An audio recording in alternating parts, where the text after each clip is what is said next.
Hello everyone, it's Bianca, you can call me Angela, and wow, it's been way too long since I last streamed. I feel like I almost forgot how to stream. Real life's been crazy.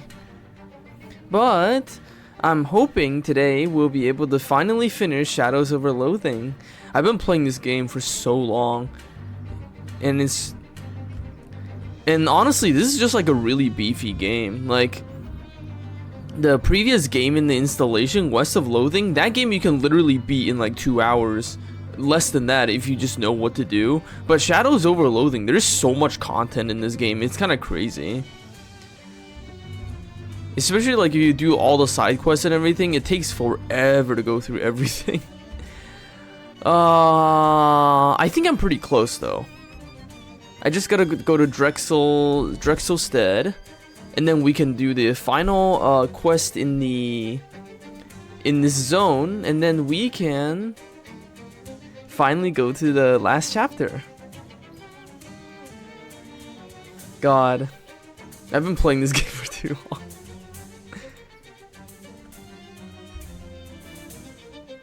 Alright, the Drexelstead. The rusty old mailbox has Drexel in faded black paint. There's nothing in here but some additional rust. There's a vaguely house-shaped thing that is very hard to look at. Not gonna lie, I absolutely love this effect. I wish the game did more with it. I wish the game actually did more with this water ripple effect because it is so cool. But unfortunately, this is like the only time in the game they actually use this effect, which I think is a shame because this color like the color thingy and the ripple effect looks very cool to look at. Also, I think the volume's a little bit low. Hold on, let me adjust that. Turn it up on OBS.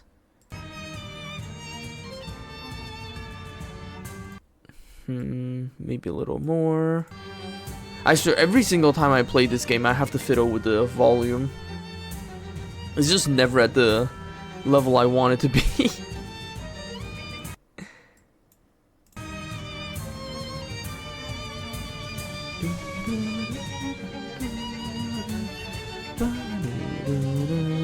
Okay, that should be fine. That should be fine.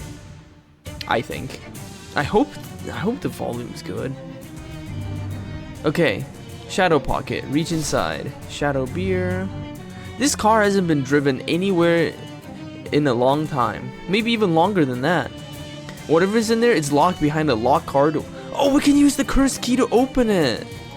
That's awesome. The cursed key rides in your hand until it finds a shape that fits the lock. The car is mostly full of old receipts, but there's a jewelry box in the glove compartment. We got a jewelry box. Hello, Manager Bunny. Welcome to the stream, and thank you for the Slurp and Posture redeem.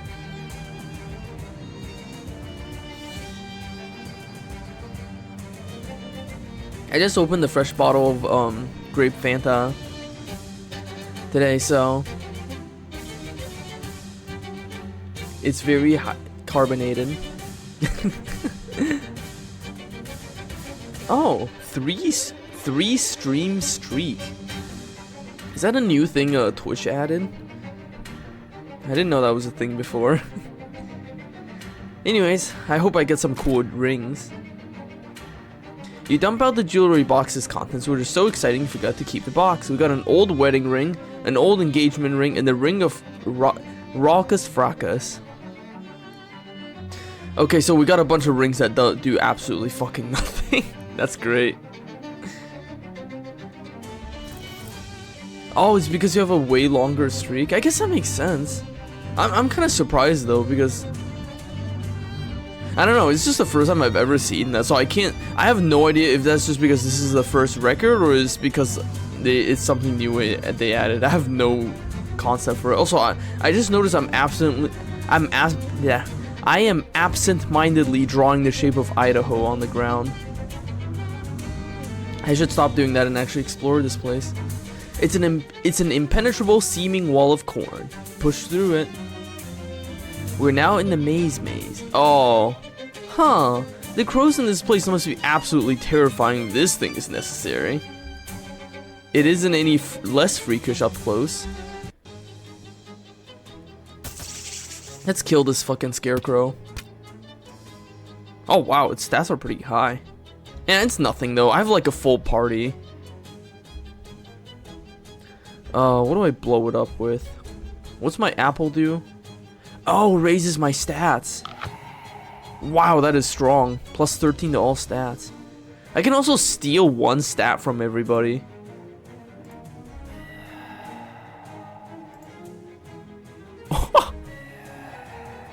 Oh my god, that is really strong.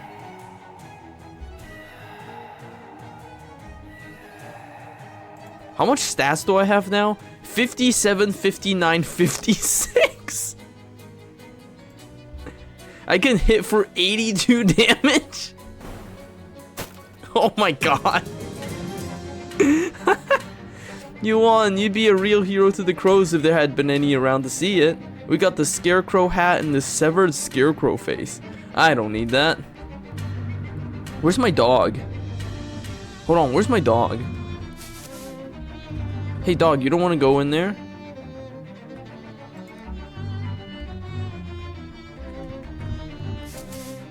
Huh, I guess Barker doesn't come into the maze. Interesting. This radio appears to be missing a fuse and also a place to plug it in, but we're gonna ignore that for now.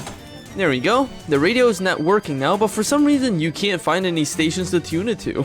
Oh boy, I wonder why. The arcane oven is somehow still working. I don't need it. Whatever this thing is, it's a cold one of those things. It's an old school wash tub, still full of soapy water.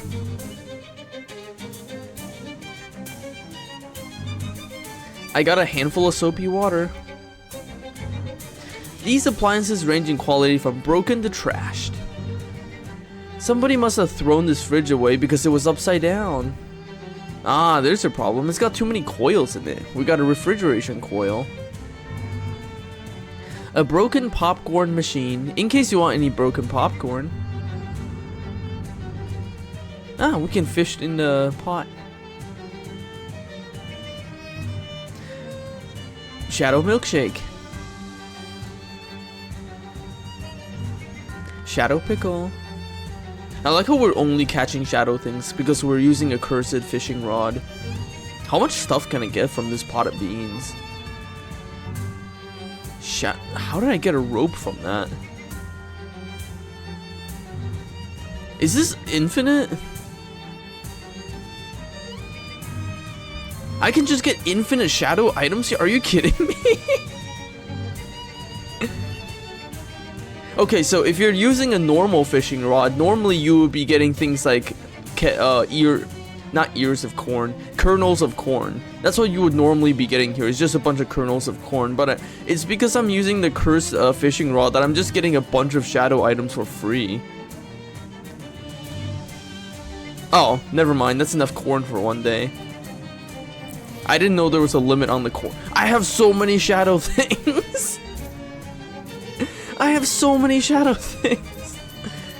Good heavens. I can't even eat all that.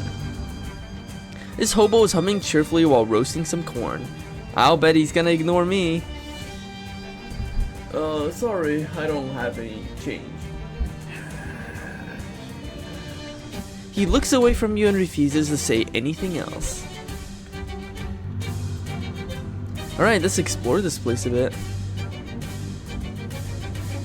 You can't get through the maze. This maze, we can get through. Ah, this lady. A woman in surgical gloves, gaze lost in the depth of the maze. Hello, I'm Dr. Sarah. Do you have an appointment? I didn't know I needed one to be in a cornfield. What are you doing out here? Oh, general dentistry, cleanings, implants, etc. I meant, what are you doing in a cornfield? Huh, now that you mention it, I don't really remember. You don't look happy. I don't get to see many patients in the cornfield, you know. I'm worried my wet fingers is getting rusty. Your what now? Wet finger? Oh, sorry, that's what we dentists call the finger we poke around in your mouth, because of how it gets wet.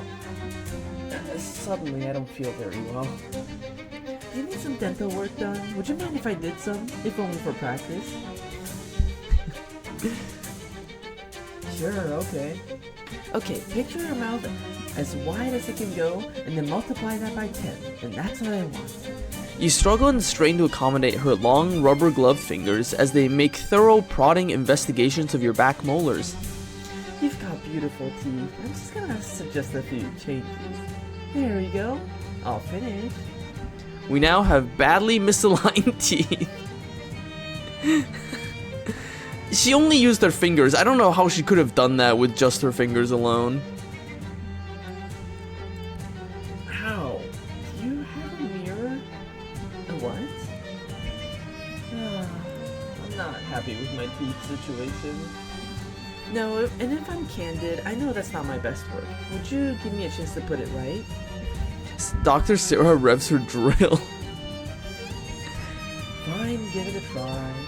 You won't be sorry. We lost badly misaligned teeth. Ooh, does that? Wait. Okay, well, never mind.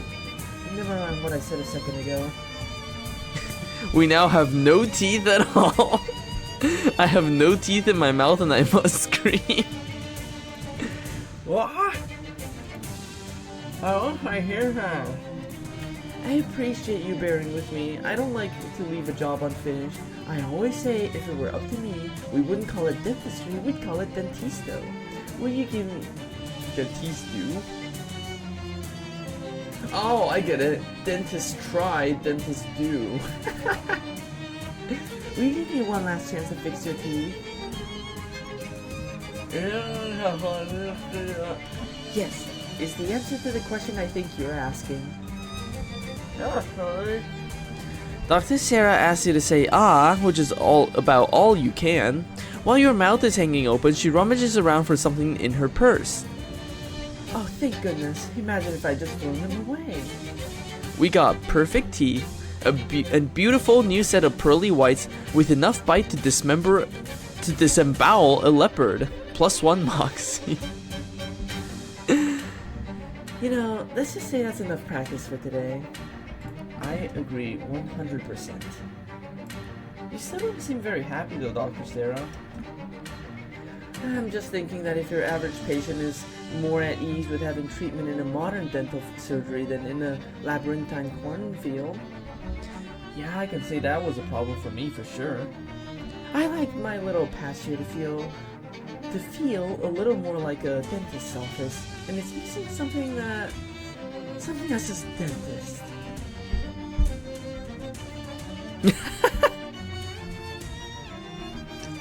Oh my god, you're right actually.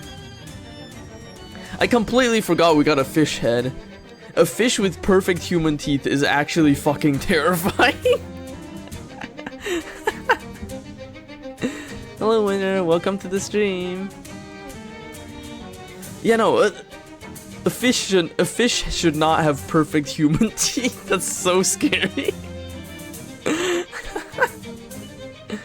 Let's see. Mouthwash? That's important, sure, but I've already got plenty of it in my purse. Here, help yourself. Oh shit, we got mouthwash.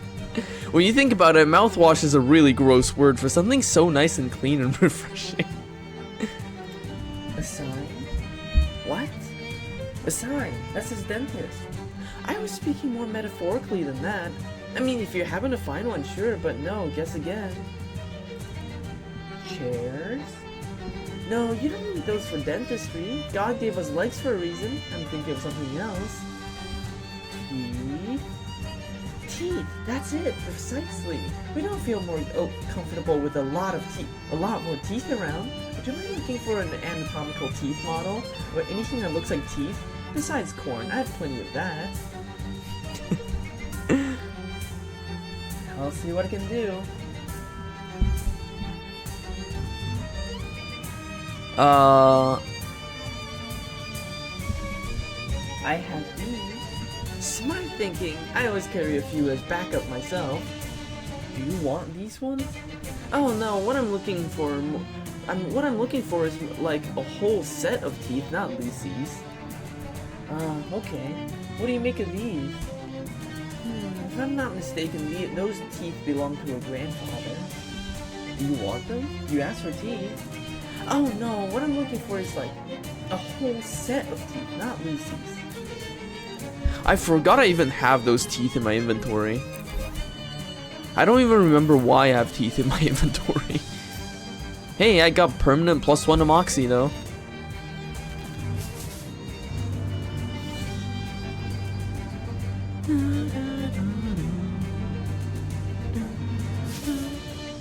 Hello, child. A glum-looking little girl stands there, listlessly pulling the petals off of a corn flower. Hello there. What's so good about it? What? Oh, sorry, I wasn't really listening. What's your name? Cecilia. That's a really pretty name. Everyone calls me Sissy. Oh, well, that's fine too. What are you doing in this cornfield? Nothing. I mean, why are you here? I got in a fight with my little brother Billy. I don't remember what we were fighting about. I don't see the connection. He sent me here. This is where he sends everything he doesn't like. Huh. Do you like it here? I don't know. I've been here so long. I don't even really remember how long. Everything here is just... She gestures around listlessly. It's just corn. What is there to like or not like? What does that even mean? Wow, you're way too young for this level of ennui. You must miss a lot of things from before? I miss the sun. It's always so gray and cloudy here. And it even turns night into nighttime. At first it was fun not to have a bedtime. Now it's just confusing. Anything else? I miss my friends. Mainly, I miss my best friend Darla. She was really good at jump rope. I probably missed her birthday. I might have missed a lot of her birthdays. Is that all you miss? I miss my Teddy. I might be too old for him now. I'm not sure how old I am, but I miss him anyway. I miss my cat. He is fluffy and black. He probably still is, I guess. I miss ice cream. There's nothing to eat here except corn. I used to like corn. Now it's just corn. Alright, Sissy shrugs. I guess we got a list of quests.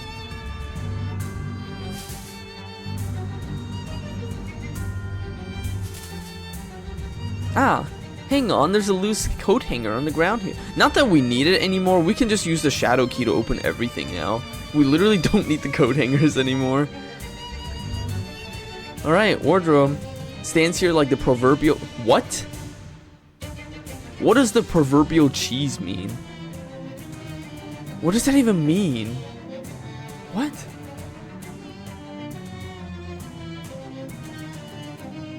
I'm so confused. Sadly, it doesn't contain a portal to a magical world of fantasy. I guess you could cut a hole in the back and then at least pretend it... And at least it would contain a portal to a magical world of corn. What it does contain is an assortment of drab church clothes for a small boy. Nothing in here is your size or denomination. The big cheese? I don't know. Sometimes this game makes references I don't get. That's true. It would be nice to have more coat hangers. I should really go to Muji to buy... Actually, no. Muji stuff is so expensive. If I'm getting coat hangers, I'm getting them from elsewhere. Muji stuff is too expensive. Ah, there we go. Creamed corn. This looks like an ice cream truck, but the label makes a slightly different claim. Hi there, I'm Ike Bremen, the cream corn man. That sure doesn't roll off the tongue the way it used to. You're selling cream corn out of an ice cream truck? Yeah, well, if I had some ice, I could sell you some ice cream. If I had some cream. $100. 100, yeah. I read that as dollar. Yeah, no, it's like... Yeah, I can just get them at the 100 yen store. I don't need to go to Muji for that. Say, you seem like a lady who doesn't have an expensive truck to keep an eye on and is free to come and go as she pleases. If you could do me a couple of favors, I'd appreciate it. How'd you get in here? Last thing I remember is telling a kid I was out at Bomb Pops. Feels like ages ago now. Are you still out of Bomb Pop? Even more than I was then. Shucks. What's your sales pitch on this cream corn? Well, it's that sweet corn goodness you know and love, but in creamed form. Although for clarity, I should point out that it doesn't have any cream in it. It's more creamed in the sense of being mashed into a smooth paste. But hey, if you're lactose intolerant, then this might just be the stuff you're looking for. I'll buy some cream corn. Coming right up. Hold out your hand. I'm out of cones. Ike plops a big scoop of creamed corn into the palm of your hand. It increases your sleaze armor. So, what kind of flavors? Creamy my corn. I need cream, and a lot of it, like a barrel of it, plus a part to make my freezer unit work again. What part? I don't know, I'm not real mechanically minded guy. It's a thingy that makes the inside of the box cold.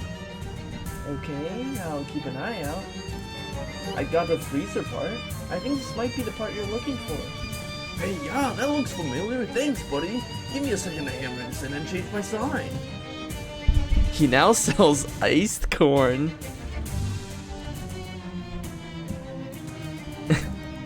You're selling iced corn now? Yep. I had a big bin of leftover popsicle sticks, so I made... Oh, nuts. I should have called them cornsicles, huh? Well, too late to change the sign now. When you say leftover popsicle sticks, you mean... Leftover from eating the popsicles, yeah. Oh god, that's so gross. Hello Gator, welcome to the stream. We buy some iced corn. Sure thing, here you go. I sure hope you don't have any sensitive teeth. Well, we just got fresh new teeth, so. We got a frozen corn on the cob on a stick. Iced corn. A frozen ear of corn makes a tasty treat if there's literally no other food available. Alright.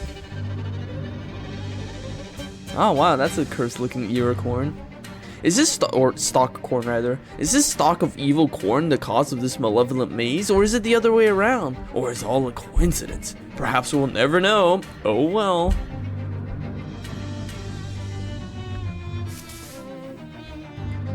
Hello. A serious-looking man in a military dress uniform is pacing around this area of the maze. Excuse... Turn up! Name, rank, and serial number!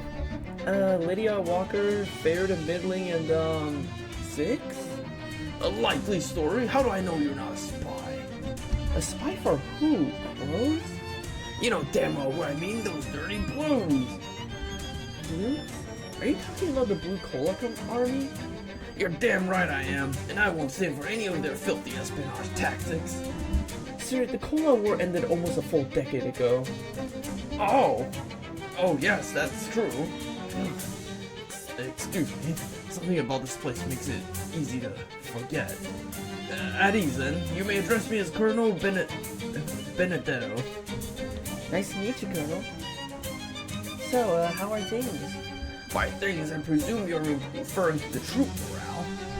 You have troops here?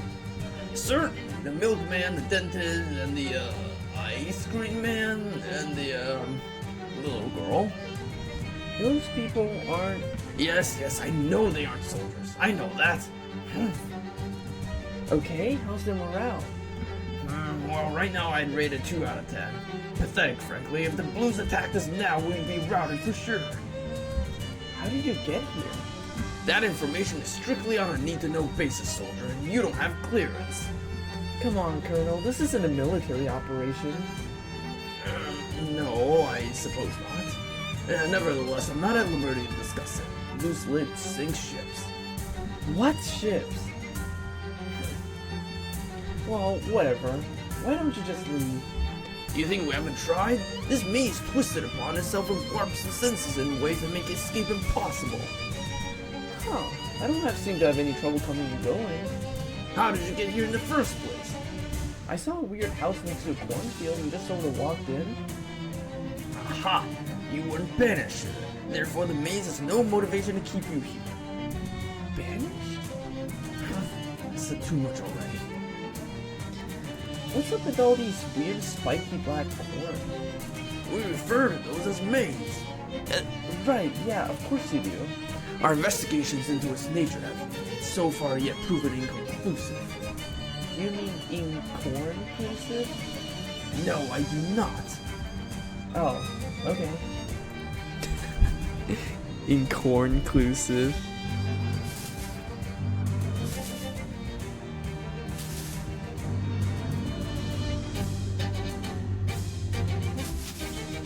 Ah, cat.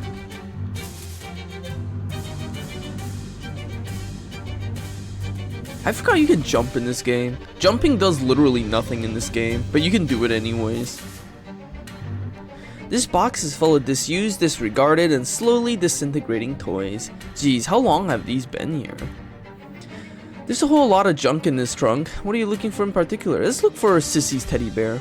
You dig around until you find a teddy bear arm, and then you dig a little deeper to reveal the arm is attached to an entire bear. A teddy bear in that sweet spot where it's worn out enough to be charming, but not worn out enough to be super creepy. After several false alarms, you find some false teeth, the kind with a little wind-up motor for when Grandpa was too tired to chew his food himself. Oh, gross. We got wind-up clattering teeth, a pair of dentures with an over-tightened music box mechanism jammed into them. Give it 20 years or so and these will be all the rage. The 1950s? I didn't know they were popular in the 1950s. Yeah, no, so you can jump in this game. It does nothing though. A sullen milkman. Hi there, are you a milkman? Yeah, milkman stand, that's me.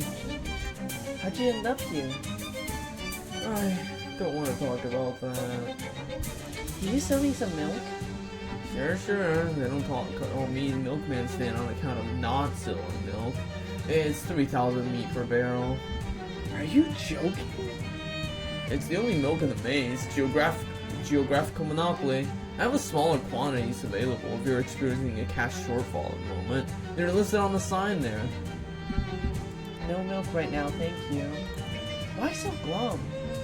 Oh, I'm so glad you asked. None of the others will listen to me complain anymore. For starters, it's extremely boring here, and I don't have anything to read except my sign. Oh yeah, that sounds pretty bad. Let me tell you, after a couple of times, the twist at the end really loses its thrill. What? And you want to know what's even worse than that? I guess not. I'm allergic to corn. If I eat even a single kernel, my face swells up like a frog on a bicycle plum. Oh jeez, then what have you been eating? Just the leaves and the husks. On the bright side, I bet I've got the cleanest colon in the Tri-County area.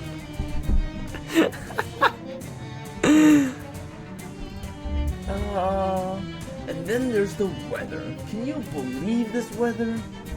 It seems fine. It never changes. It's just this gray, slightly chilly nothing. Always. I don't understand how the corn even grows here. It never rains. Wouldn't it be worse if it was raining? It would be novel at least. Yeah, I guess that's... And then I have to deal with some cat running around. Got at my bow tie while I was sleeping and totally shredded it. I look like some kind of a degenerate. Jeez, that's a shame. I can't even try to catch and eat it because I'm also allergic to cat meat. Oh, and there's the crazy dentist who hangs out on the other side of the cornfield. He keeps trying to talk to me about calcium. I try to tell her, lady, I just sell milk. I don't know anything about the chemical properties of calcium in relation to teeth and bones. Aw, she's probably just trying to start a conversation because she's lonely.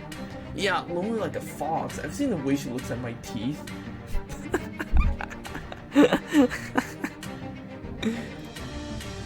Well, And the worst thing, you wanna know what the worst thing is? Sure. I've got corns. corns, like the kind you get on your feet, little painful wads of callus. Not only are they painful and annoying, I'm just constantly being taunted by how on the nose it is.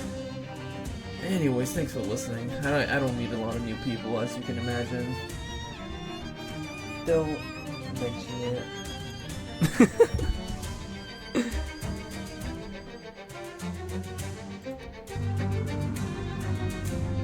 You know where we can find new bow ties though? I know exactly where we can find the new bow ties. Cause we got clothes for a church boy.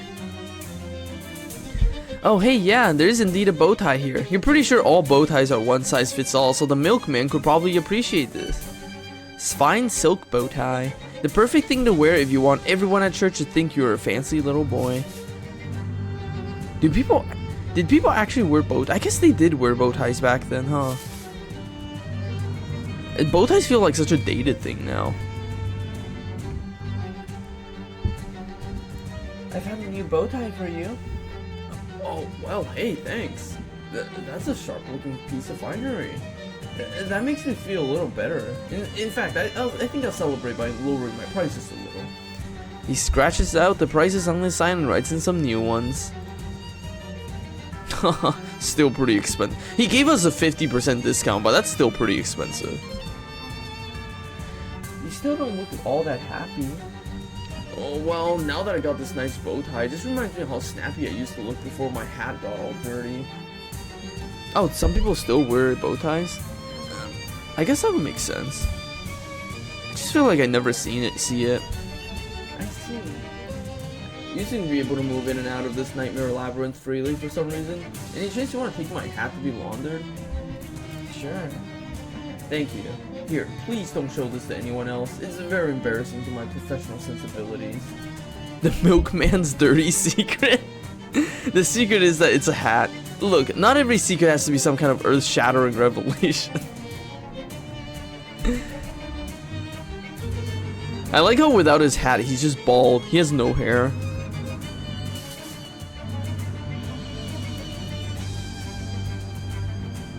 Can I even wear his hat? No, I can't. It's a quest item. Can I just wash it here? Yep, I can. You use some kind of elbow. You use some elbow grease to remove other kinds of grease from the hat. We got a clean hat. The milkman's sins have been washed away, assuming that dandruff is a sin. Actually, I do have something for the girl. Hello again, lady. I found your teddy bear. Well, I found a teddy bear, which might be yours. Oh yes, it's Mr. Grizzles. Gee, he smells kinda musty. Oh, Mr. Grizzles, how long has it been? Thank you so much. This makes me feel a lot better.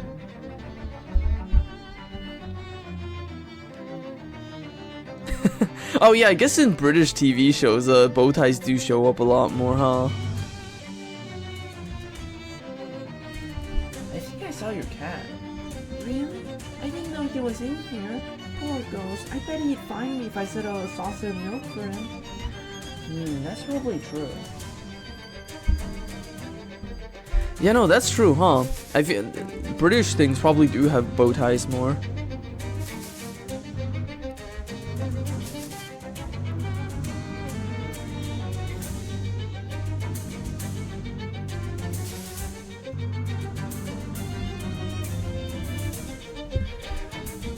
I cleaned your hat. You hand the hat back to Stan. Oh wow, practically good as new. Thanks. This definitely calls for a celebration. Have some milk. On the house? No, but somewhat less off the house than it was before. He scratches out the prices on his sign and writes in some new ones. Will you sell me some milk? After all that you've done me, I'd be happy to. Only 500 meat per barrel. This is still really steep for a glass of milk. It's also as good as an offer as you're gonna get. I can't afford to go any lower. Look, I'm throwing in the glass for free. The 11th Doctor's quirky thing was a bow tie. That's kind of funny. I've never I feel like I've seen like one episode of Doctor Who and that's it. And it was like the season finale too, so I have no context for like anything else in Doctor Who. Let's buy a saucer of milk. Here you go, cheapskate. Saucer of old style milk. You get a small quantity of milk in a saucer in case you need it for some kind of mix up tea party or something. We got a glass of old style milk. A hard one glass of what you're pretty sure is just regular milk. Enjoy. Is this supposed to be this beige? Yes. Oh god, that's so gross. A barrel of old style milk. More and older milk than you'll ever need. Thank you for your patronage. Specifically the large quantity of meat your patronage involved. Alright, that's all the milk we needed to buy from this guy. It's funny that you have to buy them in those specific quantities. You can't just like divvy it out into smaller quantities. That's a very large crow. Crows are usually very wary around humans, not because they're high-strung or cowardly, but because they're very intelligent. They're well aware of that their bones are thin and hollow and that humans are much bigger than they are. This crow knows what it means for the tables to be turned. It spreads its wings in an intimidating display and makes a sound like a rusty garage door had a baby with a burst of static radio static. We'll make friends with it. Well, that's not outside the realm of possibilities. Lots of people make friends with crows, primarily by feeding them. This crow lives in a possibly infinite dimension warp cornfield though, and from the looks of him, he's taking full advantage of that situation, so it's probably a non-starter, unless you got something that's much better than ordinary corn. I don't remember what the thing is. I'll probably get it here though. Somewhere here.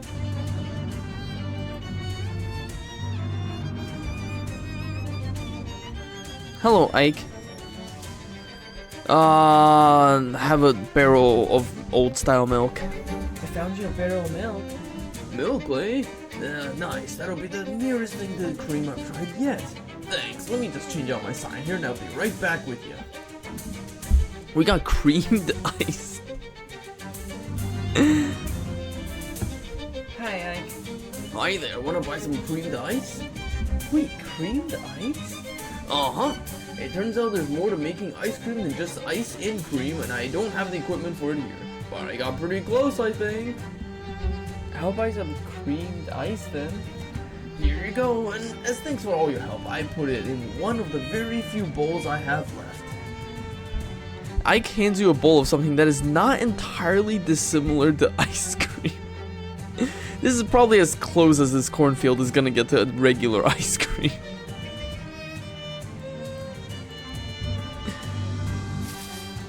Ah. Right, I have to give the girl the saucer of milk so she can give it to the cat. Or something like that.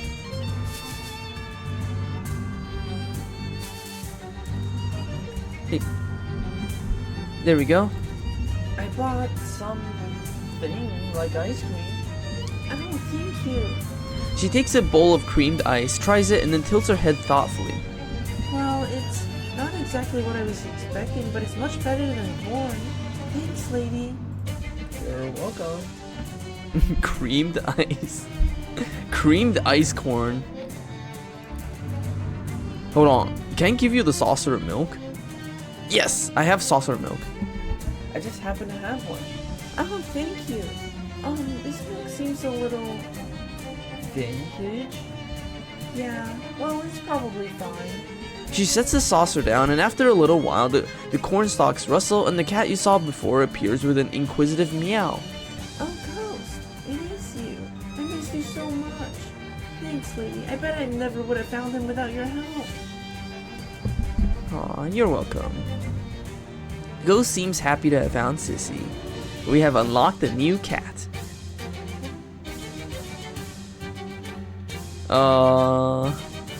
We don't really need the boons.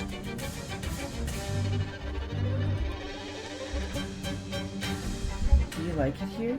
I like it a lot better now that you helped me out.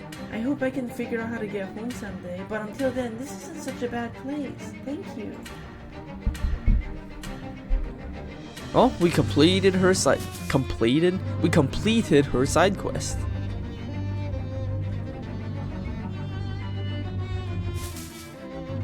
Hello, Dr. Sarah. I found some teeth for you. Dr. Sarah winds up the teeth and lets them rip. Clack. Clack. Oh look, they're fun. Thank you. That'll be a beautiful addition to my cornfield surgery. I agree. Is there anything else I can do for you? You know what would really make this place feel like a dentist's office? A popcorn machine! Popcorn always makes me think of the movie theater, where my dentist used to operate. Plus, it'll make cleanings much more interesting. I could look out for a popcorn machine, I guess? Do you mind? Sure. They operated at the movie theater. That sounds horrific. A broken popcorn machine in case you want any broken popcorn. You fold the machine up and put it in your pocket. It's one of the folding kinds. If you want to keep moviegoers fed without losing money, you have to make some concessions. God, that's terrible. I brought you a popcorn machine. Well, I've never quite had a patient quite like you. You brought me a popcorn machine and decorated teeth, and you were so understanding about the accidents I made in your mouth. You've really put a smile on my face. Maybe you should be the dentist. The accidents. God, that sounds so gross. Aw, shucks. Look at how wet your fingers are already. You would be a natural. I'm blushing. God, that's weird. Dr. Sarah is so weird. That's true. People did spend all day at the cinema. Back in Taiwan, in Taiwan in like the 60s and 70s, movie theaters, instead of having popcorn, would have peanuts instead. So people would just be popping peanuts in their mouth all movie long, and then at the very end, when the movie finishes, the people working at the theater will just come and use brooms to sweep away all of the peanut cases.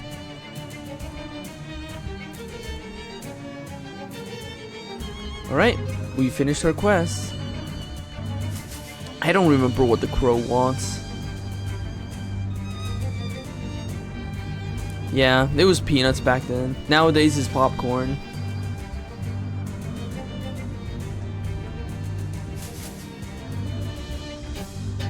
Man, I don't remember what the crow wants. Does the crow want creamed ice? Oh, peanut allergy is like unheard of in Taiwan. I mean, in Taiwan, basically fucking everything uses peanuts. Like, food is cooked with peanut oil, like, stuff, like, sweets is made with peanuts. You got, like, peanut sugar powder thing on, mochi and stuff. You got, like, think about how much, America uses, high fructose corn syrup, except replace that with peanuts. And that's basically Taiwan. Everything there is made with peanuts. And there's also just, like, I'm pretty sure there's like almost no peanut allergies in Taiwan. In fact, I've never even heard of a peanut allergy until I went to America. And then I found out people were allergic to peanuts, and I was like, what the fuck? that was like a first for me. I've literally never heard of a peanut allergy until I went to America. And then suddenly it seemed like it's everywhere, which is really weird. What do I give the crow? I don't remember. I mean, I think it's a genetic thing. I think like there's actually like statistics about like which countries have peanut allergies the most and which countries don't have peanut allergies.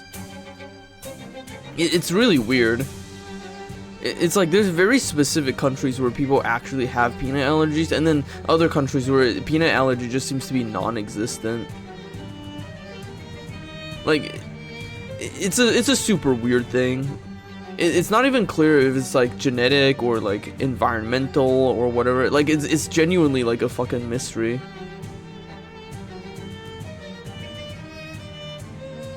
I mean, like it could be genetic, but there's also some stuff to suggest that like the development of allergies is like environmental, and It's...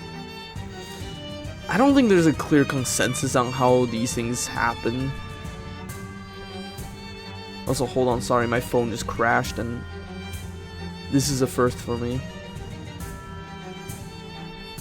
What is happening to my phone?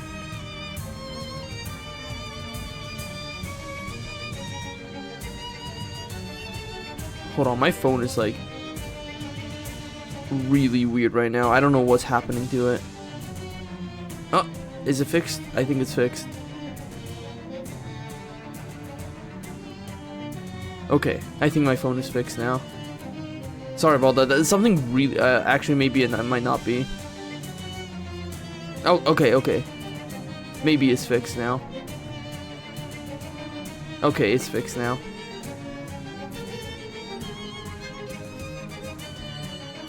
I mean, I have heard about that theory about,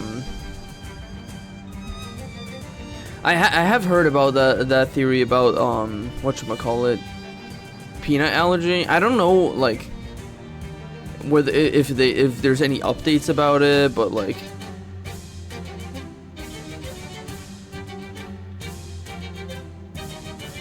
but yeah, no, it's really complicated.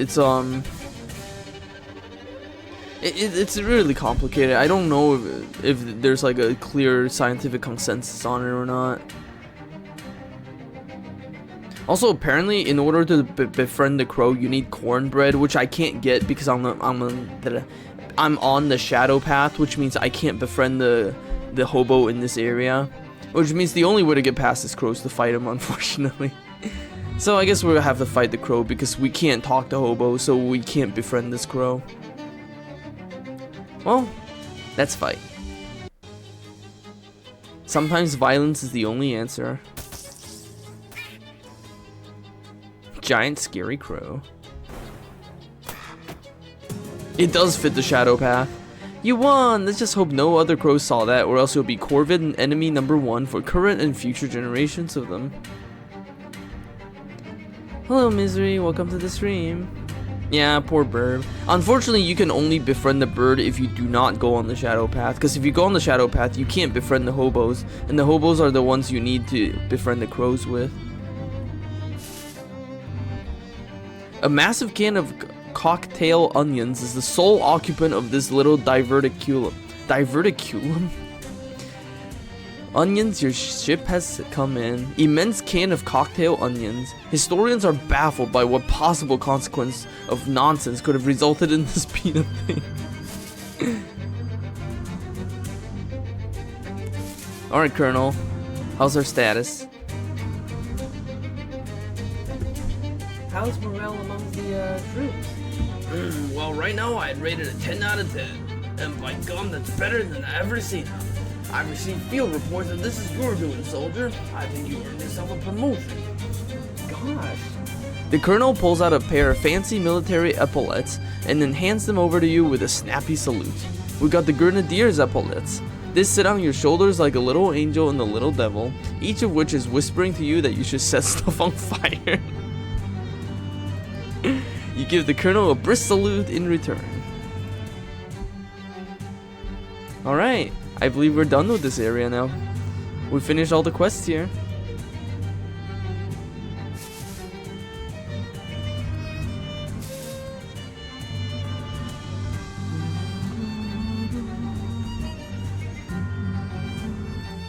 Now we can turn in our quest and finish this chapter. Alright. Milk Lady. Iola's long lash eyes sparkle as you approach. Hello again, darling. By any chance, did you find that glass of milk for me yet? It's very important to me. Yes, here it is. Oh, darling, I knew could count on you. Let me give you a reward. She stands up and plants a slow kiss on your cheek, then chuckles as you feel yourself start to blush. Now, I could really use a drink. Huh? What about the milk? Oh, I mean a real drink. The milk is for later. Thanks again, sweetheart. Oh, it was nothing. Yeah, I don't know why, but they really like middle-aged ladies in Loathing games.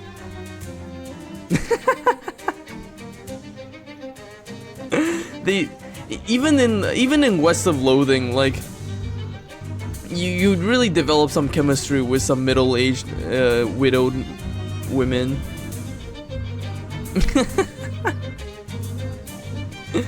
Actually, now that I think about it, in West of Loathing, like, 2 of your companion choices are both middle-aged widows. They really like their middle-aged women.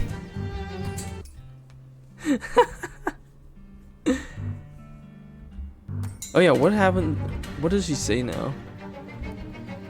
Oh, just the thing about the conversation. Anyways, I think we did everything.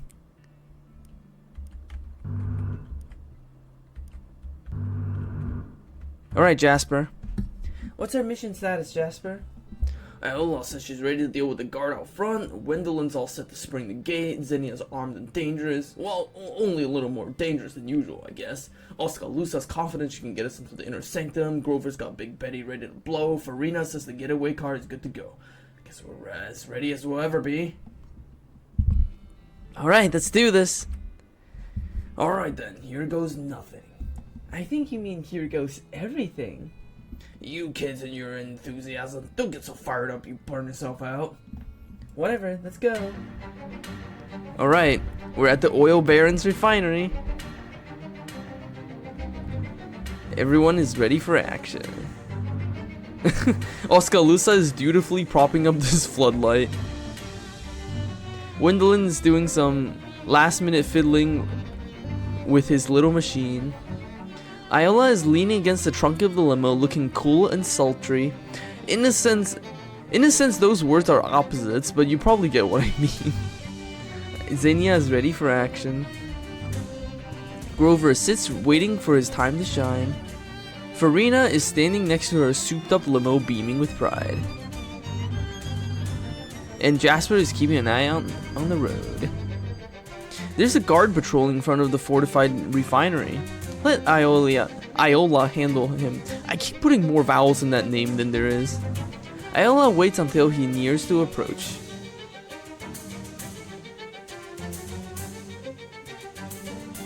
Iola sashays up to the guard, holding a glass of milk. Hello, handsome. Couldn't help but notice all the hard work you're doing, keeping this place safe from intruders. Oh yeah, that's my job. Yes, ma'am. You're doing such a good job too, darling. I was just saying to myself, he's a handsome young man who must be so thirsty after all that walking. I simply must bring him a little pick-me-up. Oh, that's very kind of you. I could use a glass of milk. The guard drinks the milk and instantly passes out. Iola shoots you a wink as she strolls back to the car. Go get him, Tiger. Nice work, Iola. Why so sexual? Yeah, no, it's like she plays the femme fatale role, except like it is funny that like, yeah, it's like they literally gave the femme fatale role to like a middle-aged woman. It's so funny.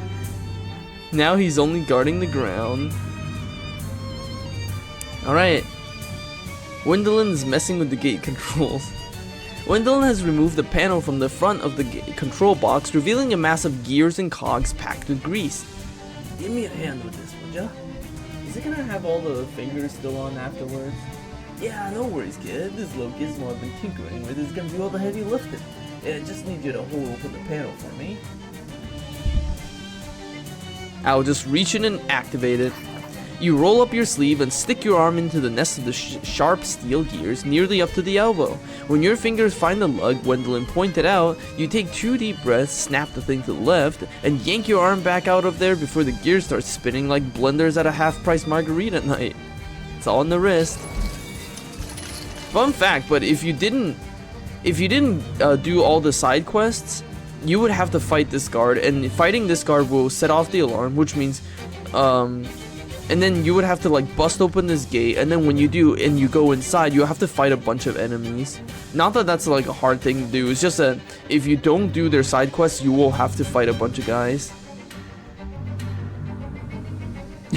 I love the oils in the back, by the way. Perverse, vulgar, crude, unrefined, refined, classy. Because, you know, instead of virgin oil, you have classy, refined, unrefined, crude, vulgar, and perverse.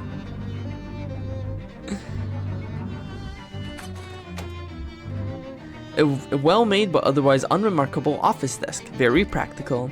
From the memos and so forth, you gather that this is Baron Hellstrom's personal desk. Pretty much all that's in it is business-related papers.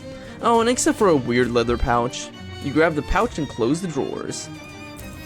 A leather pouch with the weird spiky glyphs stamped onto the flap. You found it at a desk at Helco Refinery. The pouch contains a stick of pink chalk, a black candle that smells like french fries, some old dried oregano, that's a guess, and a crumpled receipt. The receipt is from the SIT library for overdue book finds and lists the book's call number, 133.43152319. Unfortunately, we cannot eat the candle, but we can use this weird leather pouch to complete this quest in an alternate way, which I will show you. This is a pretty big safe. The keys in there must be real important. Oskaloosa pulls out her meteor shard and carefully rotates it into the right position in space to create a small wormhole. Okay, the other side of that wormhole should be inside the safe. I just need you to reach through and unlock it from the inside. Is that safe? Can't you do it yourself? I have to hold the shard in just the right position so the hole doesn't close and slice your arm off. So no, it isn't safe, but also no, I can't do it myself. Fine. You reach through and jiggle the bits of the safe mechanism until you hear the latch click open, then pull your arm out of the hole with a relief. Phew. Phew. The safe opens to reveal a single key inside, which makes the word keys on the outside a real exaggeration, and now that you grab the key, it's just a lie. We got the key to the oil baron's bunker. Nice, got the key. Right, that's my bit done. I'm heading back to the car. Good luck. The oregano stash. This locker is not locked. Unsecured pants, don't mind if you do. We got the refinery workers pants. These pants are designed to provide all the support you need for when you're swinging a refined hammer. Okay, so fun fact, but you might think this is a segment that you have to go through to the end, but no, you can actually just leave this area if you wanted to. You can just straight up leave. I left. We can literally just go back to the oil refinery later. We don't have to do the whole thing in one sitting. And in fact, if you want to complete the side quest in the alternate way, you actually have to do this. Because we have to talk to Douglas. I'm looking for a certain book. Again? This time I actually know which one. The call number is this number. Douglas pulls out a large ledger and flips through it. Ah, that's been moved to special collections. I'm afraid I can't let you check it out, but if you promise to be careful with it, I can let you read it here. That'd be swell, thanks. Douglas leaves for a moment and returns with an old book bound in black leather. The title page says Diabolus Ungulata, a directory of the hoofed and horned masters of the realms below. As you flip through the book, it opens to a page that's been accidentally marked with a blob of black wax. The page is headed Duke Bovicus and has a drawing of the spiky symbol on the pouch you found. Apparently Bovicus is a great and heavy lord of the Inferno whose domains are violence and greed, and who is known for offering lopsided deals to foolish humans who long for power. There's a description of a ritual to summon him, which involves standing in a circle drawn with chalk mixed with virgin blood, burning a beef tallow candle, scattering cow's bane, and reciting a complex incantation, which you dutifully copy down just in case. It also notes that regularly reciting the incantation backwards serves as a charm to prevent Bovicus from finding you if you're worried about that for some reason. It is a standard demon, and in fact, Lord. Fun fact, but this is actually a reference to a West of Loathing. Because in West of Loathing, you actually discover the portal to the hell. You actually discover the portal to hell in Hellstrom Ranch, and that's actually also where you can meet Duke Bovicus, the actual Duke Bovicus, who is a demon cow that commands an army of cows. So this little side bit here is actually a continuation of West of Loathing, rather than Well, not rather than anything. It's just a continuation of the side plot in What's the Loathing that never actually got finished in What's the Loathing. And now that we have that information, we can head back to the refinery. Lord means heavy in French. I have to deal with demons. I'll just fight him. Oh, hi, a robot from Rufus. Thanks.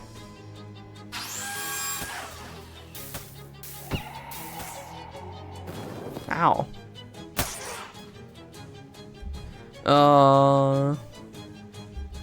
I guess I'll just do this. Can I blow anybody up? Yes, I can.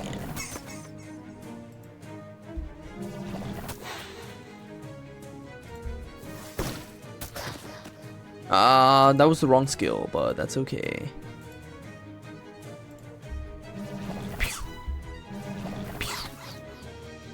Can I target this spider? Okay, yes I can.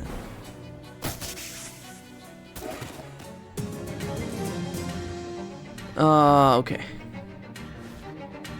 Back to the refinery. This is a really nice car, by the way. But yeah, it's so funny how you can literally leave in the middle of an espionage mission to go do something else and then come back.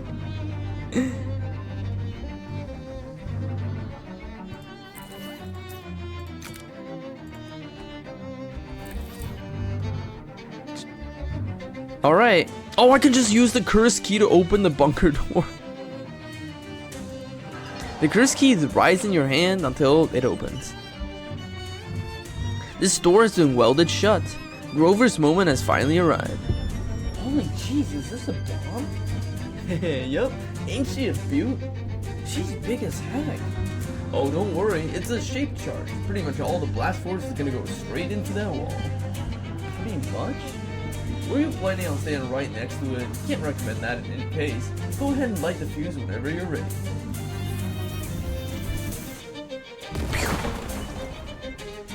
Fun fact, but if you didn't get him the fertilizer, you would have to use your own bombs to blow that open. Grover sits and admires his handiwork. He'll be head back to the car soon. Whoa, look at this place. This place is fucking sick. You can go all the way into the very back. I like how you can go all the way into the extremely distant back. Whoa!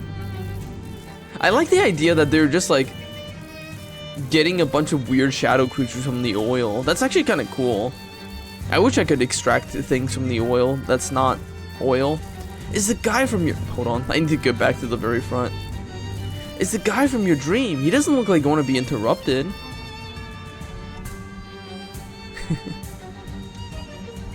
Oh, wait, what? Who in tarnation are you? You got about to the end of the sentence where I kill you deader than most people are well aware is possible, bro. Oh, wait, why don't I have the option to do... Oh, what? Oh, he can beat you up? Hold on, no, I was trying to do the leather pouch thing. Wait, why can I not do this? Let me head back to SIT again. I'm supposed to be able to do the thing. Is there a step I'm missing?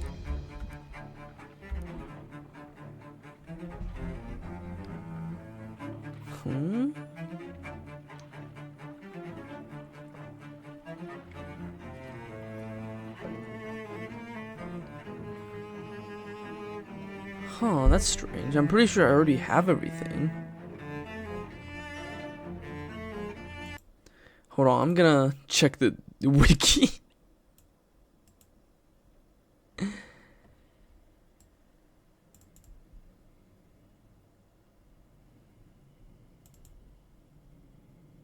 Yeah, no, this is supposed to work. Oh, nothing now. Wait, what did I do differently?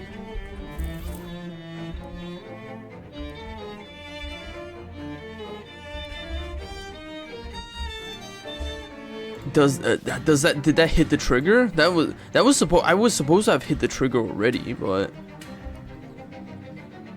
oh shit! I got the bottle cap ring. This thing is OP as hell. This ring has a bottle cap welded to it, capping the amount of damage you can sustain to the precise spot on your right ring finger. You can't take more than 5 damage at once. This thing is gonna be incredibly useful. And I will show you why later this stream. Anyways, can I finally do the thing I wanted to do? Did the trigger finally hit? It would be really annoying if it didn't.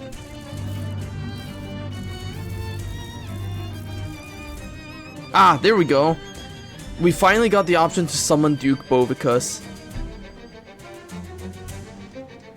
You quickly draw a circle around yourself with the pink chalk, light the black candle, scatter a handful of what you really hope is cow's bane and not oregano on the floor. Hey, what do you think you're doing? I summon the great lord of the inferno, Duke Bovicus. It is time for you to pay for your sins, Hellstrom. Stop that right now, you golden fool! You got no idea. Serud perspiciatis undi omnis ist natus eris voluntatem accusantiam doloricum laudent. Oh my god, I cannot read all this. No, stop! Totan rem aperium nec ipsa quia ab illo inventori veritatis et quasi architecto beate vitae dicta sunt explicable. I'm sure that actually means something in Latin. I just can't fucking read it.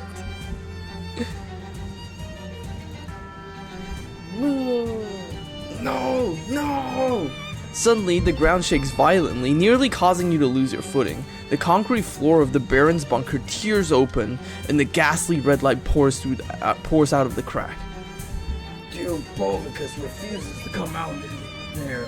It sucks up there. What do you want? Oh wow, I thought I was bluffing. Come on, speak up. You want power, right? They always do. Wait, is that Hellstrom guy with you? No, I'm something totally different. Yeah, that's Hellstrom. I gather he owes you for something or other. Heck yeah, he owes Duke Bovicus. Come here, you slippery little knucklehead.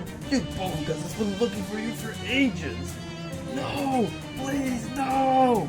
With the sound of leather bullwhips cracking, black tentacles lash out of the fissure and ensnare Hellstrom and drag him screaming into the earth. The floor slams shut after him. Wow. Hey Jasper, what do we do with the big central machine thing? Jasper strides up and hurls a big monkey wrench into the side of the machinery, which immediately starts exploding. Sometimes the traditional ways are the best. Come on, we gotta get out of here before the whole place goes up. The front panel of the machine blows off, and what looks like an old farmer's sickle flies out of it and clatters onto the floor. You quickly pick it up. We got the cursed sickle. This sickle is so sharp that it just dulls your senses just by comparison. Hell yeah, it's a mysticality weapon. Yeah, no, the fucking cow demon thing is awesome. But yeah, no, like, that entire segment is literally just to tie up a side plot that was started in West of Loathing but never actually finished in that game, because, like, you never actually meet Hellstrom in West of Loathing. You only meet him in this game. So yeah, whatever this Inferno machine used to do is no longer doing that correctly.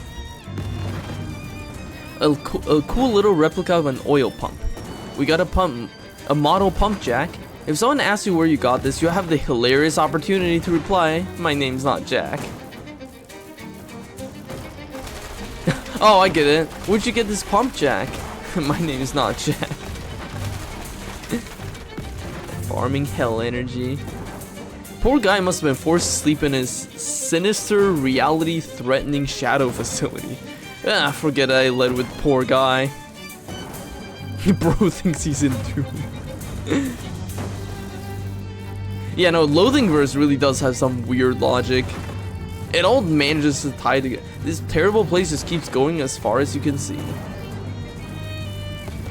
It's kind of cool being in this shadow room, though. I wish I could take all these shadow things with me. Hi, Barker. Is there anything else I can plunder? Absolutely nothing.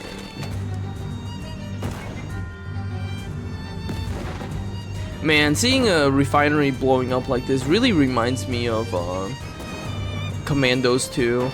In Commandos 2, there's so many missions where you gotta like blow up oil refinery and oil tanks and shit. That was a fun game. You're about to lose your job. And probably also your life too, buddy. Also, I like how you only have to fight guards if you didn't sneak in. But it's like, if you blow up the whole refinery, where's all the guards anyways? Like, surely an explosion would cause the guards to, like, be alert. But no, if you don't trigger the guards, they just never show up. They don't even acknowledge that their workplace is getting blown up. Get in the car.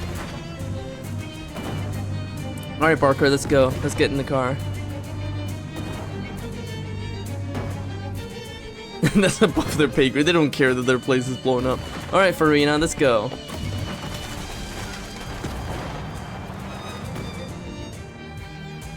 Running away, no paycheck, and if they beat you, they'll still get the blame for not stopping you in the first place.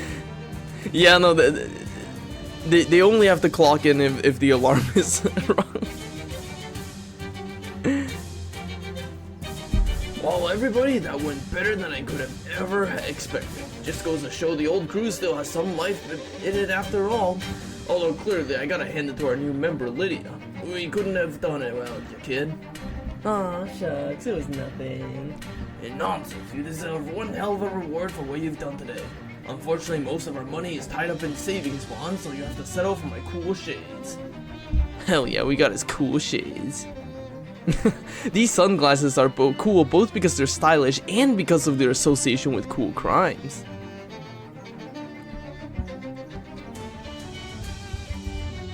God, it would be cool to have a game where, like, the reason why you want to take out the guards non-violently is so you can recruit them. Like, that would be so cool. Like, get the guards on your side instead of just straight up taking them out. Because otherwise, it feels like there's never any reason you shouldn't just go with the lethal option every time. But if there's actually a reason to take the non-lethal option, then that's actually pretty fun. Thanks. Now it's time for us to get back to our retirement. I got a shuffleboard game in 20 minutes. See you all around. Iola gives you a big hug and everyone leaves with a wave. I like how Iola is the only one that actually does something that everyone else isn't doing, which is giving you a big hug. Oh, they're all gone now.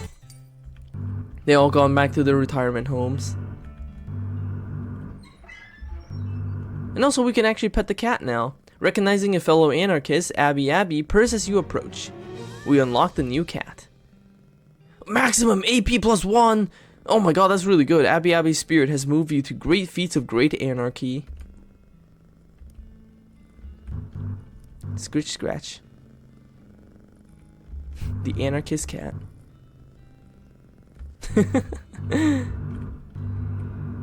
Oh. You search through Jasper's maps and notes. There are detailed diagrams of refinery. Wonder how he got those. More turns per turn. You already missed those two ladies. Jeffrey Horde. David Edgeworth's granddaughter Michelle.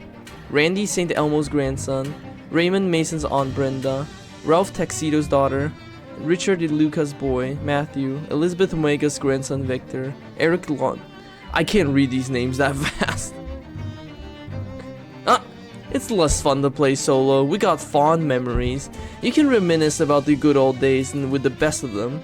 Of course, in your case, the good old days were earlier today, but who's counting? I don't know why that gives me sleaze armor. I don't know why fond memories gives us sleaze armor. But anyways, we're all finished here, so let's head back to the city. Wait, no we're not. We have the old ham mill. Ah, I forgot the old ham mill.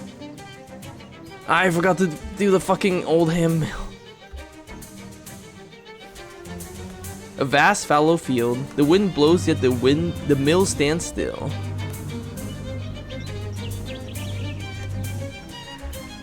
Alright, we gotta do the old ham mill. Fond memories of horny graves. You know it.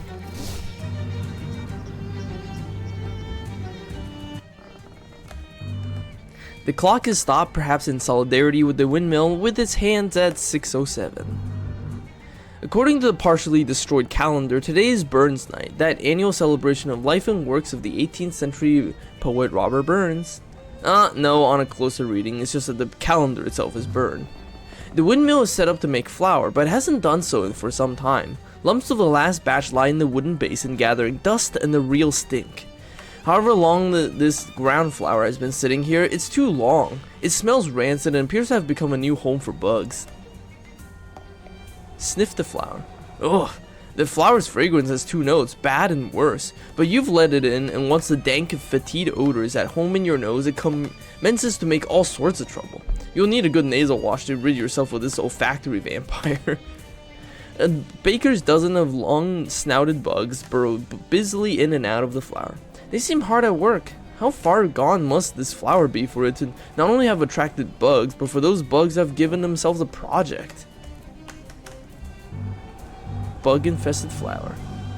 Steady winds sweep through the empty mill, its old wooden boards bending and bowing in reply. What's wrong with this windmill then if there's enough wind to make it all spin? Something must be the matter, but what?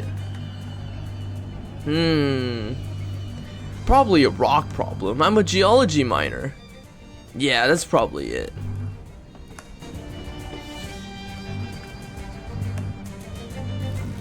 Way up in the windmill, the wooden walls keep bowing and the wooden floors keep groaning, but there's something strange. The sounds, they're too regular, too precise. There's a pattern you notice, and it feels too deliberate to have been occurred by chance. The particular sweep of the wind against the woods, the sound that makes, those aren't noises, they're words.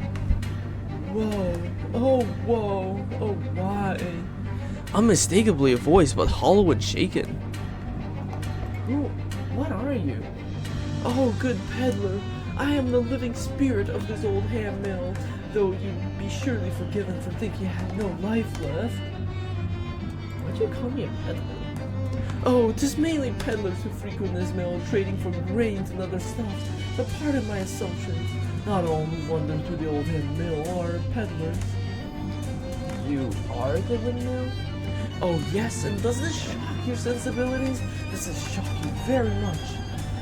No, I've just never met a windmill before. Oh, and I wonder if you have, or trod merely on the embers of Alexandria after Caesar. What's wrong with you? Oh, but I cannot bear to spin any longer. It has become unbearable to me. Is it a rock problem? I was a geology minor. Nay, the wound cuts deeper than mechanics. I've been distraught from the moment I read the bad news. Has there been any bad news about the curses and shadowy things? Sirrah, no. I refer to the Pulitzer Board's cynical capitulation to award the prize for drama to Sidney Glout over Haldie Howell. This thoughtless piggery agitated me so thoroughly I could not even read on to learn if that smut merchant Marie Monet won for poetry. You can read? Oh, of course. What else is there to do whilst I work? You can't just mill about. Was that a pun? Not a very good one, I'm afraid, due to my general malaise. Why are you so upset about the Pulitzers? Oh, but a world in which the arts are poorly valued is a bare desert, sans life. I mean, more, why does the windmill care about the Pulitzer? Surely someone must. 'Tis why Troy fell to the barbarians, 'tis not? Too little appreciation of the arts.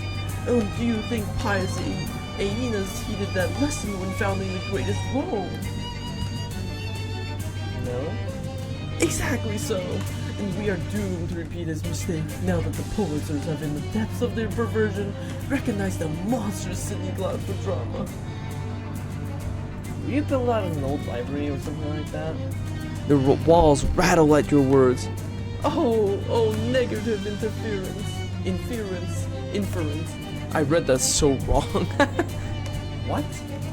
Talk of chopped and splintered wood. Talk of axes. How am I to take these violent suggestions if not as a threat? I'm only trying to understand why you're so interested in literature. Oh, but I would beg you to choose your words more carefully in the future. But if you are so curious, the answer to your bull in the china shop of a question is yes. So, yes, you used to be a library? Oh, yes. And that's why you're so into literature. Yes, you have the right of it. Okay, great. Thanks. Prego. As you go.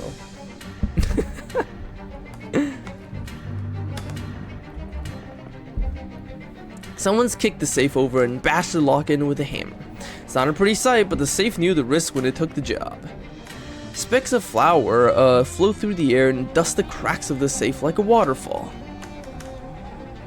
Let's pry it open.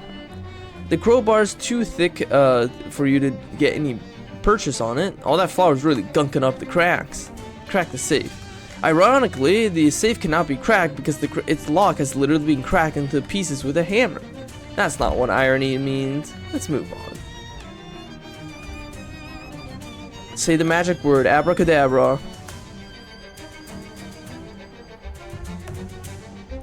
Oh, that didn't work.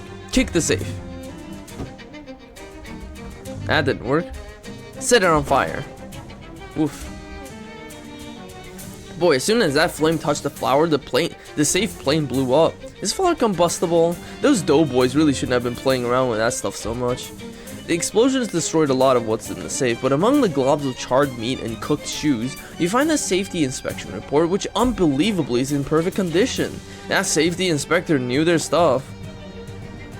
National Flour Standards Committee's report into the old ham mill dated 1923. That's 5 years ago. There's a lot of reading materials here. It must get lonely working in a windmill, or being one. The Years of Hay and Mourning by Marnie Mornay. Mornay, did that windmill call her a smut merchant? A People's History of the Skeleton Roads by Boxer Hamlin. Highbrow taste for a windmill. We Knew What the Horses Wanted by Howdy Howell. Howdy Howell. If he had won that Pulitzer, maybe this windmill would still be spinning. Our Founding Maids by Isadora Curlingway. Strange Streets by Susan St. Sneeze. Whoops, a pamphlet slipped out from between the pages.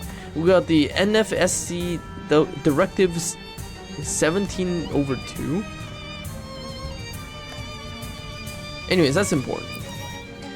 The proclamation from something called the National Flour Standard Committee. Stages of flour necrosis. Bakers, nothing in this world is certain, except for taxes and flour death. If flour has gone bad, a quick sniff will tell the tale. Okay, an inspection report. Is dry and as flour and technical as cyber flour, but one paragraph catches your eye for the proliferation of the exclamation mark. All sorts of problems. For one thing, it is illegal to make a ham at a mill. Stick to flour, gents. In addition, these jokers are using a clock as a calendar and a calendar as a clock. This windmill is all mixed up. Okay, so these are hints. Calendar as a clock and clock as a calendar. And we also have, we can also date this windmill based on the flour.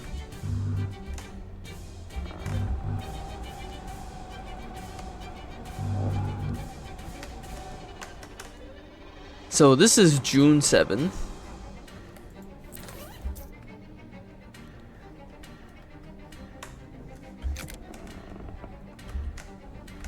And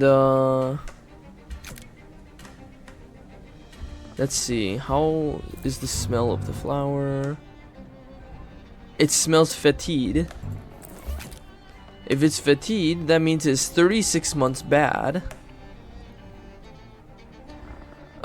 So 5 years ago from today, 36 months is 3 years. So that means we're looking at 19.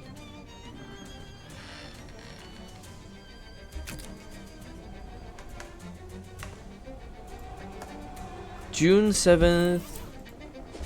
Hold on, we gotta go to the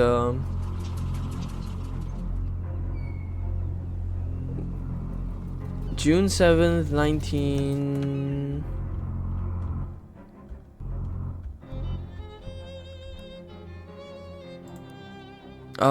We need June 7th, 1920.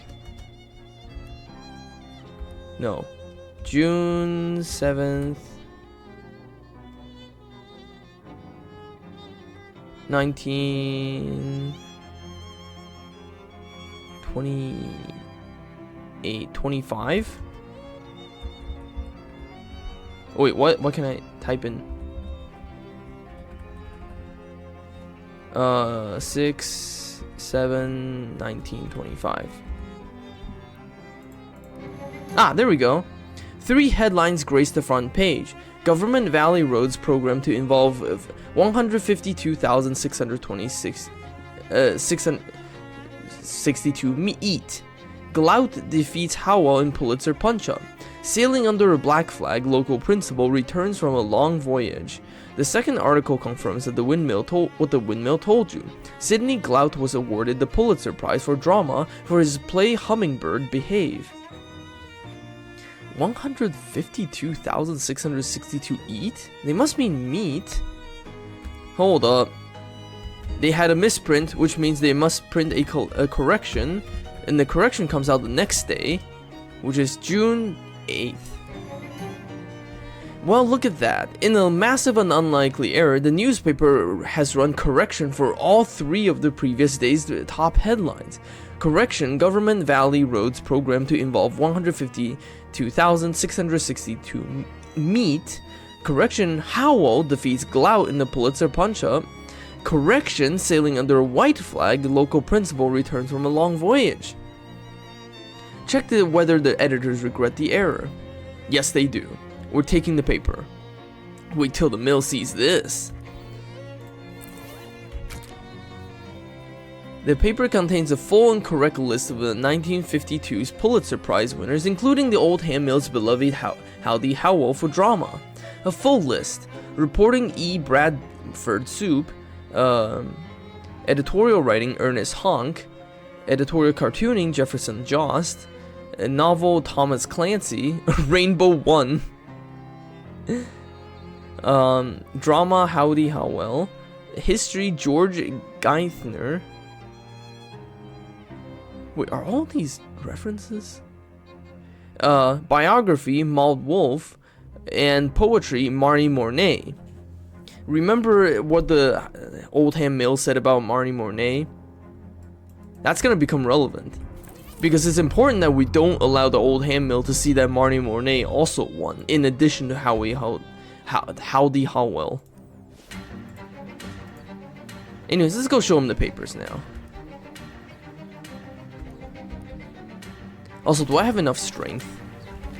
I might want to increase my muscle real quick. I need a food and potion. I have lots of food that increases muscle.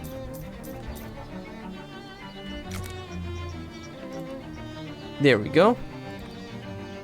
9 muscle. That should be fine. That should be enough.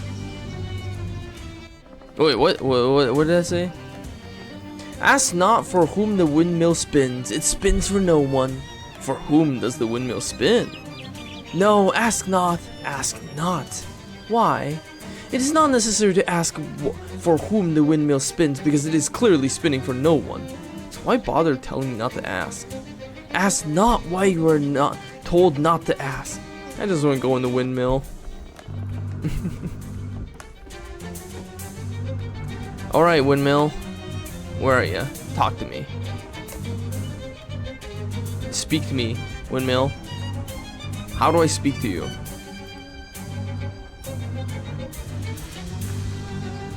How do I speak to a windmill? Ah! You catch a whisper on the wind of the old mill still grousing about the Pulitzers. Hello again. Oh, whoa. I have great news about the Pulitzers. Oh, what news, pray?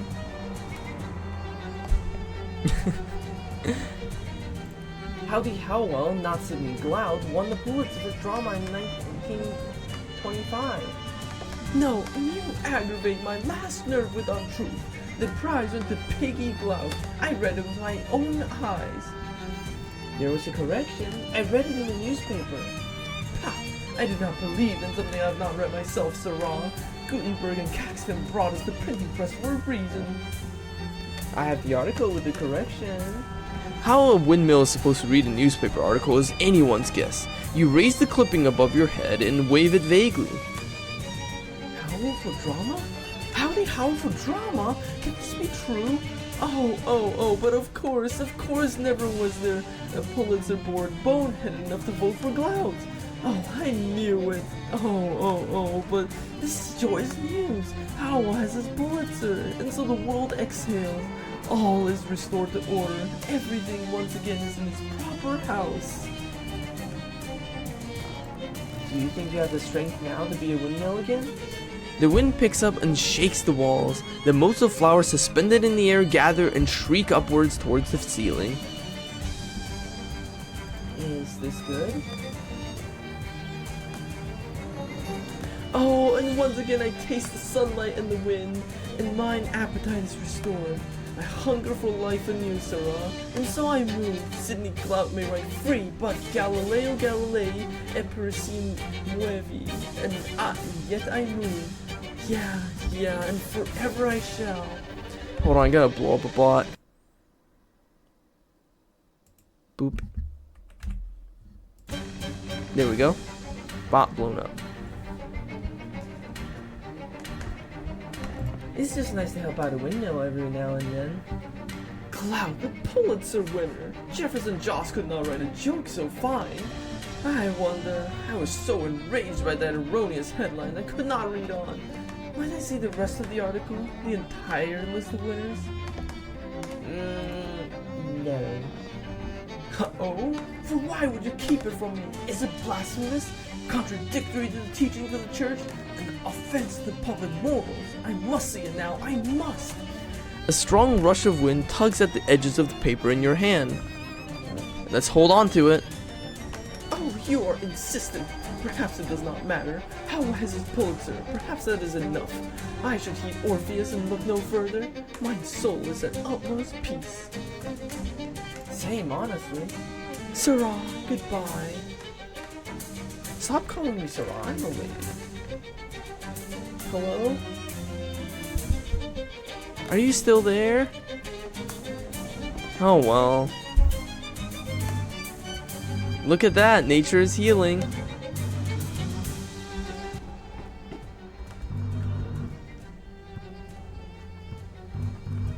The windmill is working again and already producing new flour. Good news for the bugs who would otherwise be running out of territory to colonize. Oh, we got some windswept flour. Ah, this is a new flour smell. The Oldham Mill's got his magic back, alright. Flour just hits different when it's fresh ground from a haunted windmill. We got flour. The windmill spins. For whom? If you have to ask, you'll never know. Okay, but for whom though? The windmill spins for thee. So the thing is, if you just show the windmill the paper, the windmill will see that Marnie Mornay won the thing for poetry, and the windmill will get so mad that it will blow up, and it will just straight up be dead forever. Like, it will just detonate, and it will just never spin again. So that's why you have to prevent them from reading the whole paper. Anyways, we're all done in this area. We can finally move on with the plot. Actually, no, you know what? There's something I have to do. I have to go beat a secret boss. In the Big Moist. Actually, no, let's do that next chapter. Because we get some cool new buffs next chapter. Also, we get the Cursed Sickle, which is incredibly strong. Like, it does more than double our current weapon's damage in Mysticality. So I have to use the Cursed Sickle. It is just so strong. And let's upgrade our weapon to increase the damage with a chunk of lead. You attach the lead weight to your cursed ankle, making it a lot heftier. Let's add a blowtorch to it. You weld the blowtorch to the hefty cursed sickle using a different blowtorch, which you borrow from somebody who will walk by at the exact right moment. Your weapon already has a blowtorch on it, and you're not willing to make it even more dangerous by adding a second one. Your weapon already has a lead weight to it. Another one will make it unwieldy.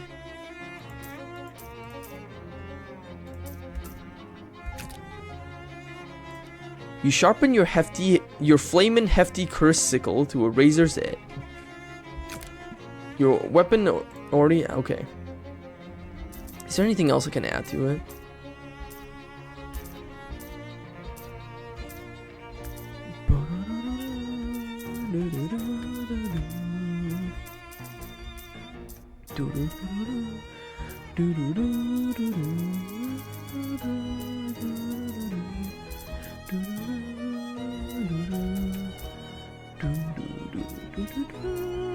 I can add a rotting soybean to it? Smear the gooey bean on it. You smear the nasty soybean goo all over your sharpened, flamin' hefty cursed sickle. Well done, old bean. Cool, now we got a beamed up, sharpened, flamin' hefty cursed sickle. Does 15 damage and causes 3 poison and causes 1 fire. That's such a long name. We're wearing a clammy, taped up, creepy, comfy, terribly cursed fedora and wielding a beamed up, sharpened, flamin' hefty cursed sickle. And we're wearing a greasy, electrified, riveted, fireproof, warm shadow shorts. The sickle of fuck your entire life. God, that is so funny.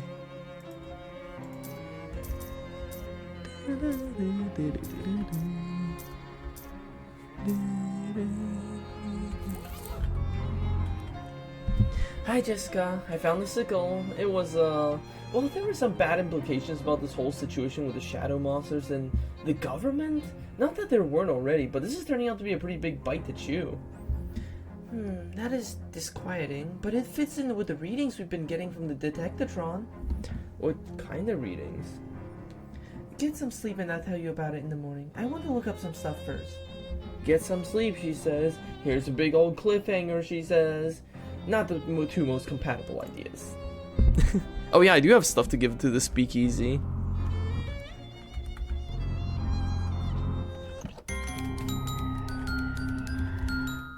Alright, Fancy Dan. Found some ice. Found some onions. Great! I can't wait to start making martinis for people who are bad at choosing a good kind of martini. Found some bitters. Found some cherries. I don't know why this is broken. Apparently someone else who played this... I recently talked to someone else who played this game, and apparently the wine name is also broken for them, so I guess... in the latest update, they must have accidentally broken the name of the wine for some reason. And they just haven't gotten around to fixing it, so... It's just Property Bucket Speakeasy names wine for now. But I prefer a good old... tequila anyways. Broken wine deck. 3 extra EXP from fights. We don't even need EXP at this point. The dash of bitters is like the most useful choice at this point. Broken wine is way funny. Alright, now we can sleep and get ready for the next chapter. The last chapter. Let's fucking go. Time to pick a tenant for the last vacant storefront. Of course. Let's see, we got Bertram's Bakery. We got Ye Old Chemiker. And we got Rodkin's Fine Jewelry.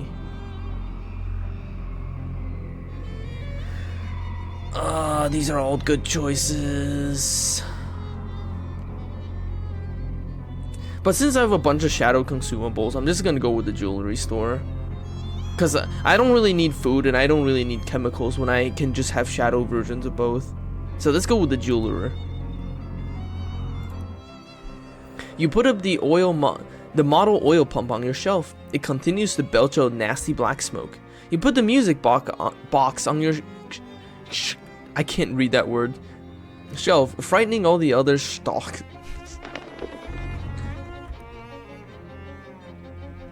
I have so much bullshit in this room.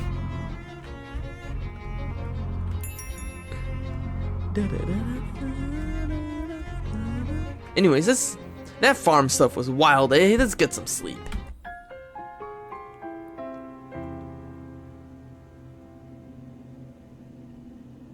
Bird bath with a shadow bird. Whoa. It's a good thing your bed isn't like this in the waking world. Your grade school lunch gentleman is levitating behind his counter. He just glares at you like he did in real life. See what's for lunch today? Ah, it's the barbecue Bigfoot stomachs. What? It's grilled demon knuckles, deep fried mummy eyes, deep fried ghost noses, diced witch fingernails, peppered witch guts, vegan zombie, stir fried mummy kidneys, fried witch, boiled mummy. You know what these remind me of? These reminds me of the fucking Halloween themed foods they would used to make back in like elementary school in America, where they would like make a big bowl of spaghetti and call it brains and bullshit like that. Like this really reminds me of stuff like that. Or like they would make like fake candied eyeballs and stuff like that. I remember this one year in elementary school in America, they had us bring in these Halloween themed treats for the Halloween party. And honestly, my favorite one was by this classmate of mine who brought in something he called, oh god, what was it called? It was something roadkill. And it was basically just brownies with like red sugar icing on it. But it was called like roadkill something. It was an alliteration. And I just thought that was really funny because it was just brownies with like red icing on it.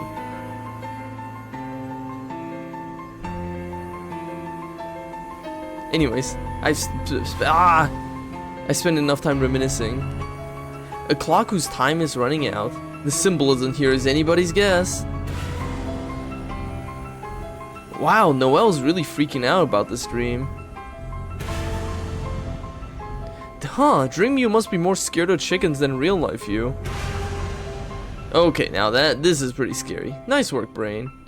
Also, I like the shadow bat. The shadow bat's nice. Whoa! You. Me.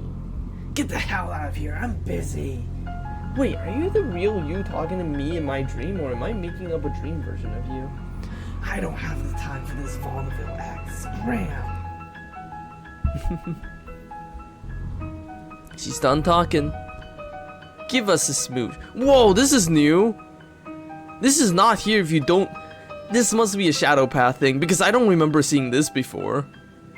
Yeah, the spiky urchin hair is pretty cool. It's a good look. But yeah, no, this is definitely unique to the shadow path. Give us a smooch. Yes. I like the sound effect. You can do this indefinitely? You can just make out with this weird shadow mouth indefinitely.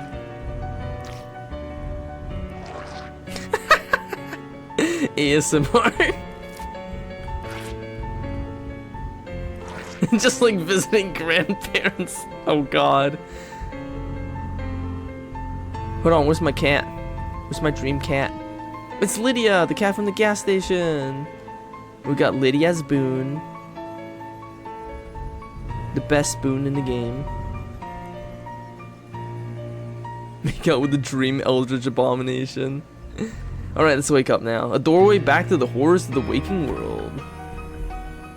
We're in the final chapter. The final chapter is like pretty short. I hope I can finish it this stream.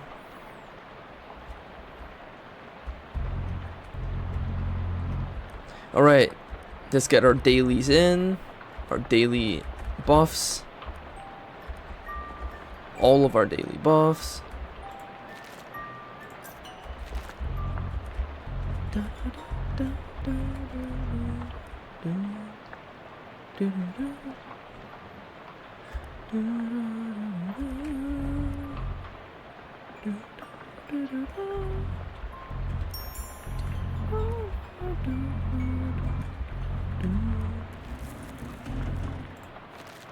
Alright, we got our daily buffs in. As you leave your room, you notice a letter opener stabbed into the door, pinning a sheet of paper to it. Hey Jessica, what's this document knifed in my door? I didn't look, figured it wasn't any of my business. You didn't see anybody come into this room and try to murder my bedroom door with a letter opener? I was busy. I got a letter opener. I can finally open letters. Of all the common household objects, the letter opener has the largest gulf between how sinister it looks and how mind-numbingly boring its intended use is. Wizarding license renewal form. You find this ominous document stabbed to the door of your room. Dear Lydia Walker, we were unable to find any record of your wizarding license on file with the Municipal Records Office. Please use the enclosed form to update or renew your license accordingly at your earliest convenience. Monetary fines and or magical curses may be levied against you as penalty if this matter is not resolved. I'm supposed to have a license for magic spells? Oh yeah, can you imagine the chaos otherwise? How did you not know that? I became a wizard in a dream, and none of the dream people explained the regulatory structure to me. You better get it taken care of before they turn you into a trash bin for community service. Take care of it where? The DMV. It's in the government valley. Where's that? Down the coast a ways. It was the nexus of all things red tape related before things started getting weird. People don't go there much anymore unless they absolutely have to, like you do. Yeah, to fix this bureaucratic nonsense that is almost certainly a trap. Definitely a trap, but you have to go anyway, and that isn't the only reason why. Oh, you found another artifact, huh? Kind of. What do you mean, kind of? Well, it wasn't there yesterday, and it's too, I don't know, big, powerful, strange, to be just a regular artifact. It pegged the dial on the detectatron. Oh boy, oh jeez. Yeah. Well, how do I get there? Hang on, I've got a map here somewhere. Wait. A what? A map. Is it a real map or is it another one of the vast array of non-map things you keep referring to as maps? She glares at you and shoves an honest-to-goodness, honest-to-Hoyle map into your hand. A map of the old state government district. A real map. Wow. Wow, Jessica, this is a real breakthrough for you. Government Valley. Oh, scary. Alright, let's go get our drink on. Ah, look. Iola and Xenia are here chatting away. You know who we haven't seen in ages? Wasco. Oh, jeez, that guy. He was good at distractions. Whatever happened to him? Join the other side. What? Really? Didn't have much of a choice. Feds caught up with him and made him pick between spying for Secret Service or prison. Last I heard, he's retired on a government pension. Acts in lots of stage plays sometimes. Well. You appreciate hearing gossip, even if you're not sure who they're talking about. Wasco is a guy from West of Loathing. He's a guy in West of Loathing who tells really bad jokes.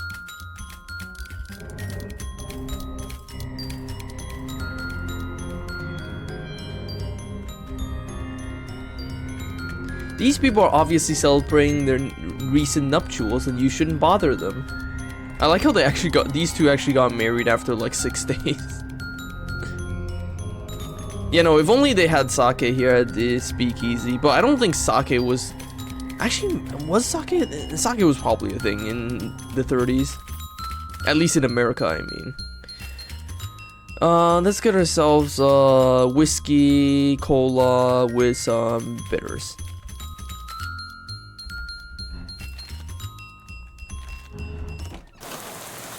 Whoa, everything's dark and spooky in here. Fancy jewelry, fancily presented. This reminds me of your favorite Sherlock Holmes story, the case of assorted jewelry. The proprietor nods politely at you. Hi, my name is Lydia. Hello, I'm Dorothy Rodkin. If you want a ring or amulet or whatever, old Dottie Rods will fix you right up. Cool. I don't need to buy anything from you, I don't think. Quicksilver ring. The only metal that jewelry at temperature room temperature. 2 edition? That's not bad. A ring of intensive care. I don't need that. I don't need that. Wait, hold on. Ah, there we go. Ask about making an amulet. Could you make me a custom amulet? I have this really fantastic crystal I'd like to have set in. Sure thing. Sure thing. Wow, that is a really nice crystal. It's my favorite thing in the world, so no funny business. Right, of course not. I could set a nice amulet for you for, let's say 300 meat. Okay, sounds great. Dottie pulls some blank amulets out from under the counter for you to select one from, then carefully sets your crystal in the middle of it. You watch her like a hawk the whole time. There you go, perfect. How do you like it? That's great, thanks. We got the Rift Crystal Amulet. Now that you've had your beautiful Rift Crystal set in an amulet, you can wear it right next to your heart where it belongs. It's a really nice accessory. We can... Yeah, no, that's true. I don't think there's any new stocks I need to... wait, what?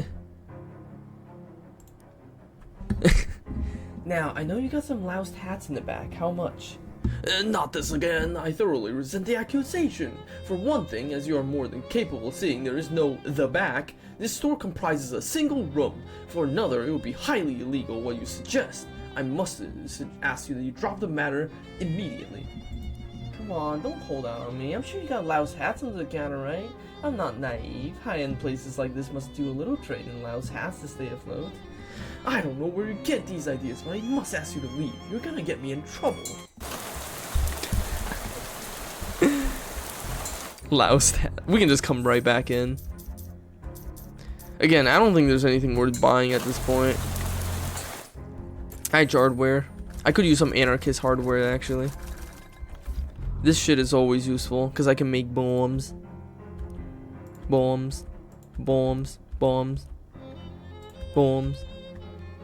Bombs. Oh yeah, also I noticed that they fixed the ice bomb to do only 5 damage instead of 10. But I guess in the process, that means the wine got screwed up. Bomb. Bomb. Bomb. Bomb. Bomb. Bomb. Bomb. Bomb. Bomb. Bomb. Oh, I'm out. That's enough bomb.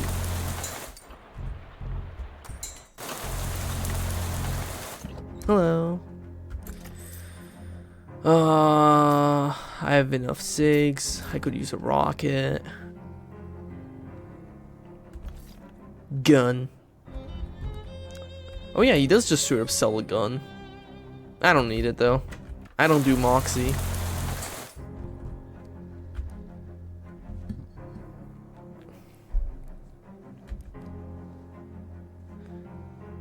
Oh yeah, I already talked to her about that before.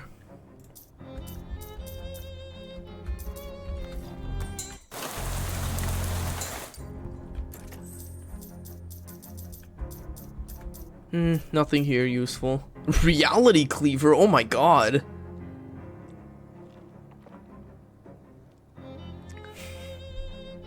That's a badass name.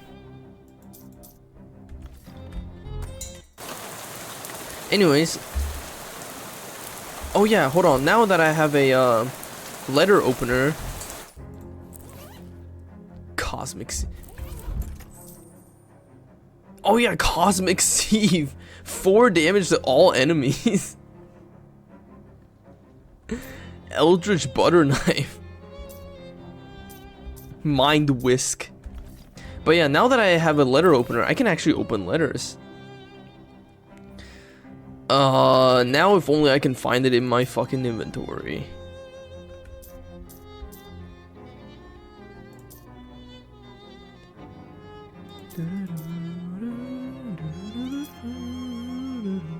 Junk mail, there we go.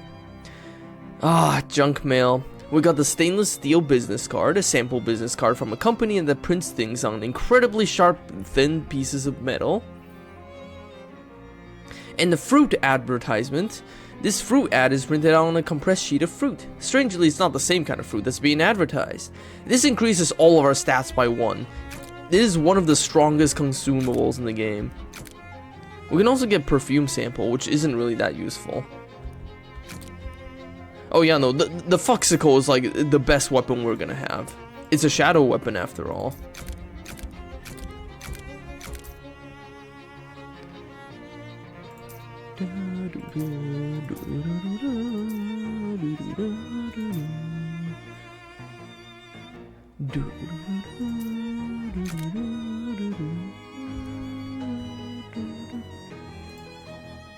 And now that we have the fruit advertisement, we can eat it for +1 to all stats. You eat the flattened fruit in no time flat. It's mostly sugar. We got +1 to all stats. It is so busted. It is so busted.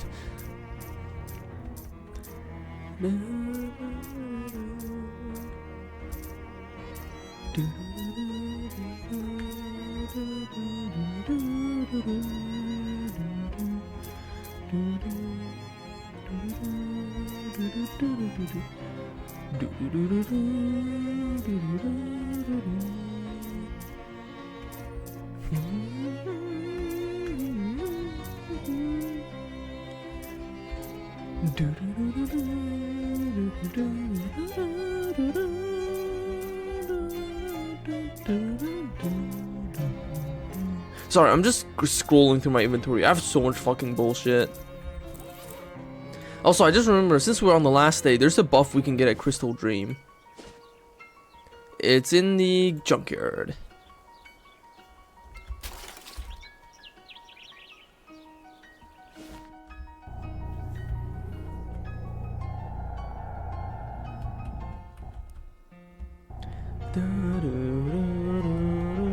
Oh, there's a coat hanger here. I forgot about that.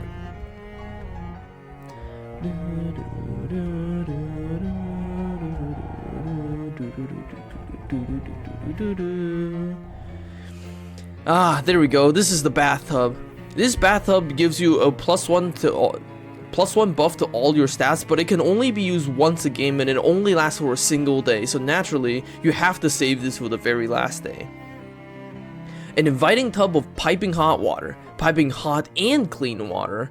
Your brain is insisting that this is impossible and the rest of your body is yelling at it to shut up. Let's have a soak. You take off your clothes behind the privacy of this narration box and slide into the tub. Your aches, pains, and various worries drift away in this luxurious steam. Splish? You splish for a while and it is very relaxing. You continue to relax in the tub until the water stops being hot. We got an effect, hot bath. You've had a hot bath, it was just what you needed. Reluctantly, you leave the tub and dry yourself off with a towel. You find a nearby pile of trash before putting your clothes back on. I like that they mentioned that you take off your clothes and they have to censor it even though you're just a fucking stick figure. Nothing left in that bath but your filth. Let's fish that bath water. We got Shadow Pickle. We're just oozing shadow into the bathtub, huh? Shadow bomb. For the stick fuckers. Shadow clarinet. Wow, we sure left some shit in that bathtub, huh? We got 12, 13, 12 stats now. Stick figures also need decency. Booze, food, and hot bath.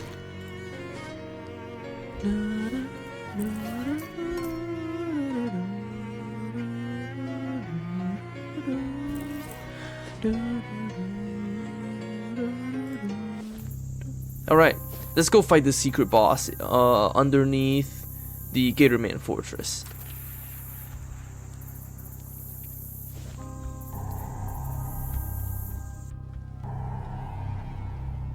I'm just sliding through the muck.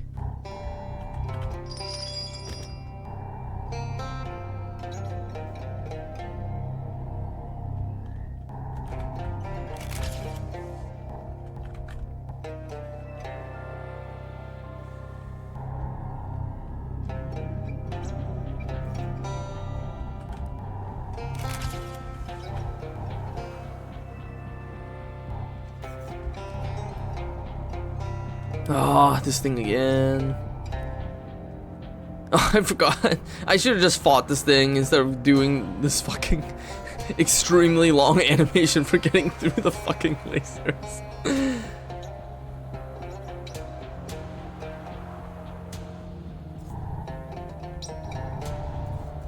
Alright, so there's this secret boss here, and we're gonna fight this thing. And in order to fight this thing, the animation. It is a funny animation. In order to fight the giant gator, we need the bottle cap ring. Because the giant gator has insane stats, but if we can cap him from being able to do any more than 5 damage a turn, he will be fucking useless. Especially if we also equip the Rift Amulet, which gives us regenerating 5 HP a turn. This essentially means every turn, we cannot take more than 5 damage and we'll heal right back. Meaning we'll be fucking invincible. So that's what we're gonna be using. And we're gonna use this method to just destroy the shit out of this boss. Messing with this thing did not end well for the Gatorman Chief. Doesn't look like it's gonna end particularly well for you either. Really? You already got the key. You don't need to go toe to toe with a thing whose toes are about as big as your head. Okay, I'm gonna do that fourth wall thing everybody loves. This is a super hard optional boss fight. Not at all balanced. We didn't even bother to test whether or not it's possible to win. It is very possible to win.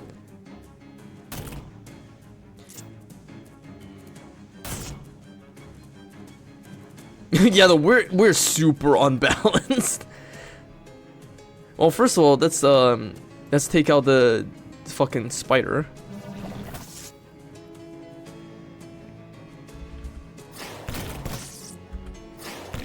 So the deal with this boss, the Goliath Gator statue, is that it has 1,111 HP. It has 16 muscle, 16 mysticality, and 16 moxie, but it's also irritable 1, which means all of its stats will increase by 1 every time it's dealt damage. It has physical armor 4, it's immune to bleeding, poison, and on fire, which means you cannot whittle it down with status effects. And every turn, it can power up all of its stats by 3, and then do a shit ton of damage to you, and also debuff you too. But that's not a problem to us, because we cannot take more than 5 damage a turn, and we heal 5 damage every turn.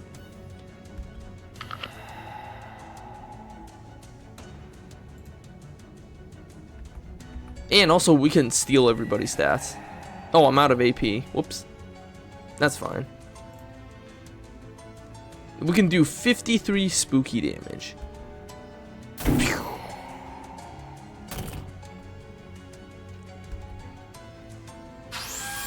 Oh wow, Rufus's robot is totally useless here. But that's fine.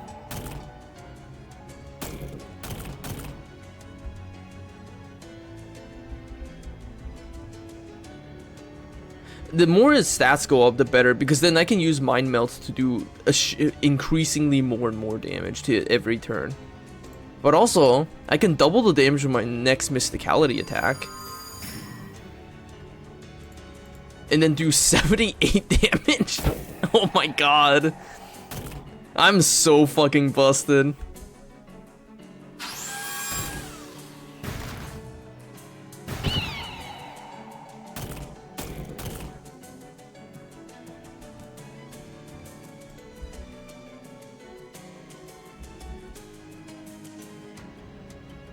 Oh, I can't use this again? Ah, that's fine.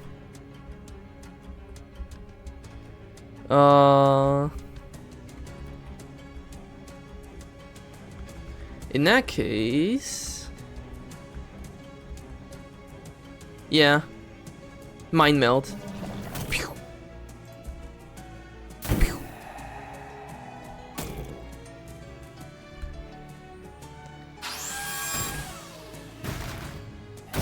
Whoa. That only dealt 1 damage. That's nothing, buddy. 44, 46. I just dealt 90 damage by myself.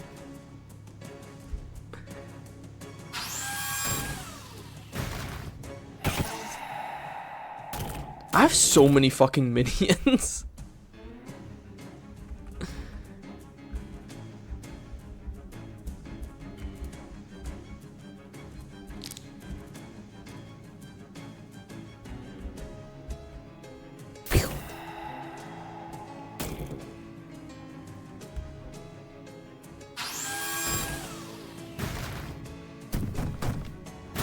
5 damage. And next turn I heal it right back. I'm fucking invincible. And I do more and more damage to it every single turn too.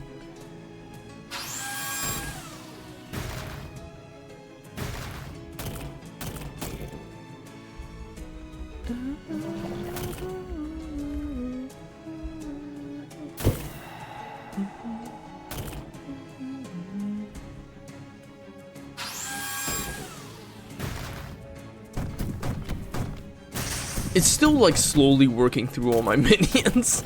I have so many fucking minions. Pew. Pew.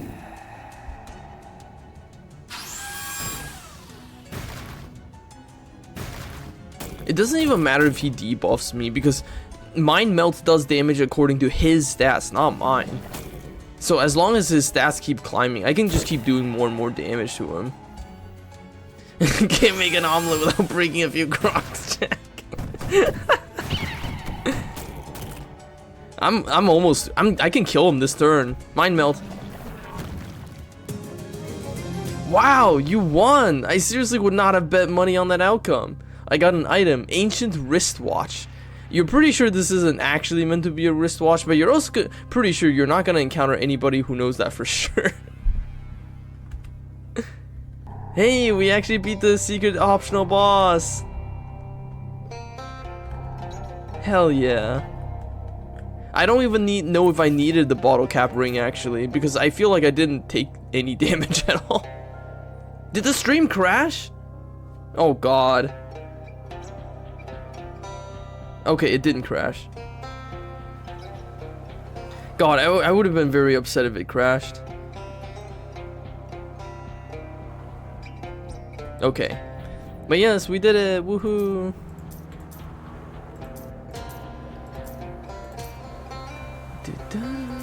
I forgot I have the shadow coin. Wait, where's my curse compass? There we go. Oh, it was a weird bug. Okay, I'm glad it was just a weird bug. Alright. We did the optional thing. Let's go to Government Valley. The finale. Sinister enough for government work. Ah, I see. And this is I love the fact that this area plays the title theme music. It makes it feel very final. This bench has been covered in spikes so no vagrants are tempted to sit on it. That's too real. Hey Barker, what do you think? Yeah, this place gives me the heebie-jeebies too. Let's do what we gotta do and get out of here. Oh yeah, in the final chapter, no one has any dialogue. Wander off into the desolation, rubble, and burnt-out buildings? For once I have a map. Whoa, look at that! I actually know where everything is because I have a map. Let's go to the federal prison. That's my favorite place to hang out. Among the region's many dead trees, you spot one spot shot through with glowing green veins. That's probably an indication of something good. You collect as much of the glowing goo as you can without dramatically increasing your cancer risk. Note, you have no idea how much of it was safe to collect, so it was really just a bit of uninformed reassurance on my part. Some prisoner must have discarded their hat here when they were released. We got a prison hat. Someone's calling, but that's not a normal ring. Maybe an international call? She looks sad. Oh, she is not bothering anybody. But this isn't the one. I don't want to talk to her. I understand. I'll burn the telephone then. Hello? It's on fire. The telephone is in use. This prison doesn't seem to have very good security. The door isn't even locked. Hello. Small wonder they kicked this guy out of the cell blocks. Hi, I'm Lydia. Hey, Hawk, I'm Crimsley. Jim Crimsley. That's, sounds. Thanks, takes a lot of practice to get good at the honk monica. Of course, all I got is time. Any chance you want to part with that honky horn? And go back to playing just the harmonica? I'll swap it to you for a cracker. Just a cracker? Are you that hungry? Huh? Oh, you must be new. It ain't my job to show the fish the ropes. Go talk to Tetley in 1A. He shows ropes to fish? That's a weird job. I guess I can't think of anything else to ask you. See you around. Later. He shows ropes to fish. I like how my dog can follow me into the prison. This guy looks a little shady, you know, comparatively. Hi, I'm Lydia. Hey, I'm Tetley. You wanna buy a cracker? You're selling crackers? How much? 200 meat. For a cracker? Your crackers. New around here, huh? Look, crackers are what we call gift certificates to the prison chiropractor. We use them as currency. Oh, that makes sense, I guess. Tetley fans out a handful of gift certificates and waves them at you. So, you wanna buy a cracker? Is it true you show ropes to fish? What? Where'd you hear that? Who's the dirty rattlebox who's been spreading filthy rumors about me? I didn't catch his name. Well, if I find out who it was, they won't be getting any more crackers from me. Except to the skull. It'll be a different kind of cracker. I'm not gonna rat out Jim, what it's his face. Anyways, we'll buy prison chiropractor gift certificate. This certificate entitles the bearer to 1 complimentary spine adjustment at the prison chiropractor's office. I buy a second one, I buy a third one, hell, give me a 4th one, I got money. We're gonna need these anyways. Here's a grumpy looking fella. Hey there, I'm Lydia.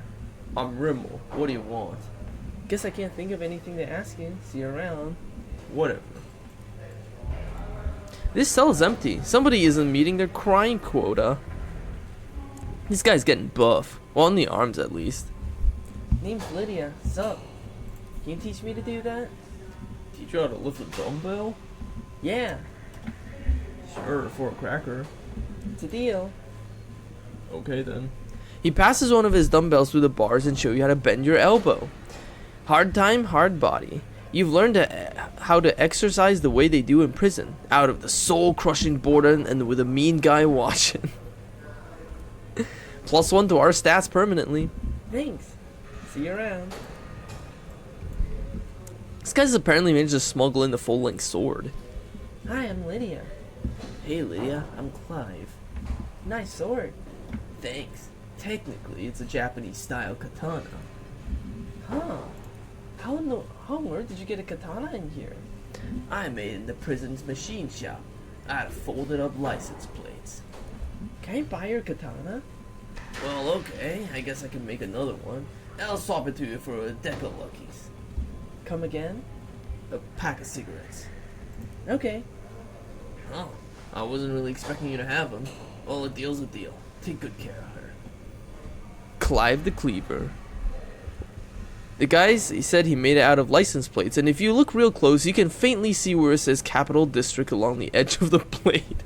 That's kinda cool. Too bad it's a muscle weapon, I don't need that. You want your katana back? You seem regretful. Thanks, but nah, it's okay. I'm already making plans for an even better one. Maybe an Odachi or Nagamaki.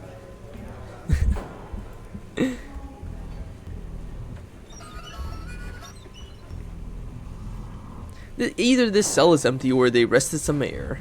This guy's looking a little smug for being in jail. Hi there, I'm Lydia. How's it going, Lydia? I'm Wilmer.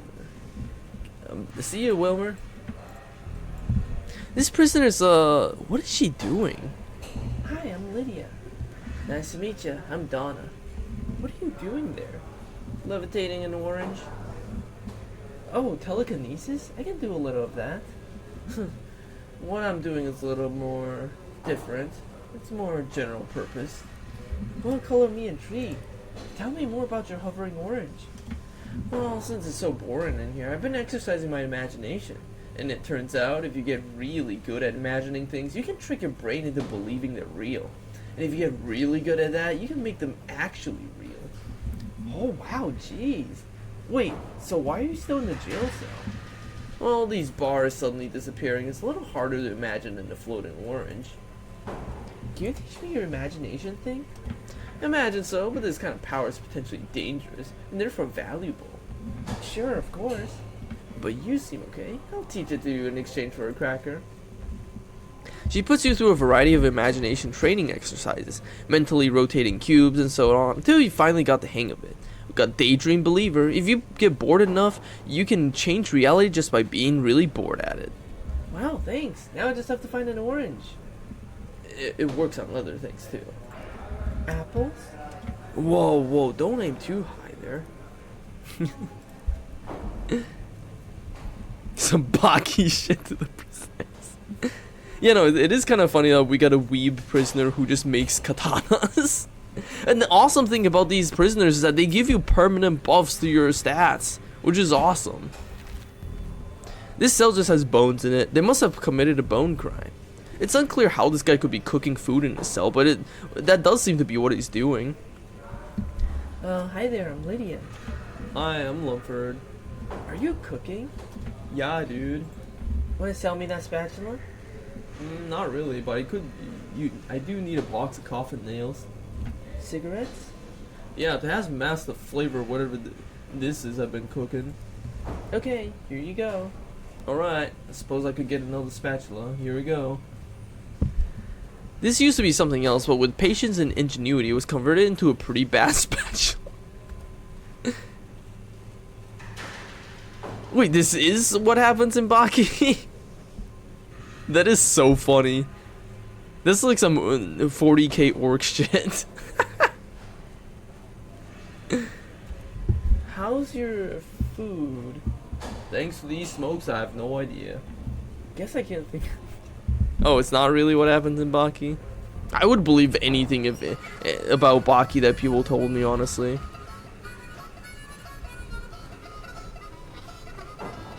Oh, it does have some imagination-based effects. Alright, we got a super honky horn. A bicycle horn with a little mechanism that makes it constantly and annoyingly change pitch.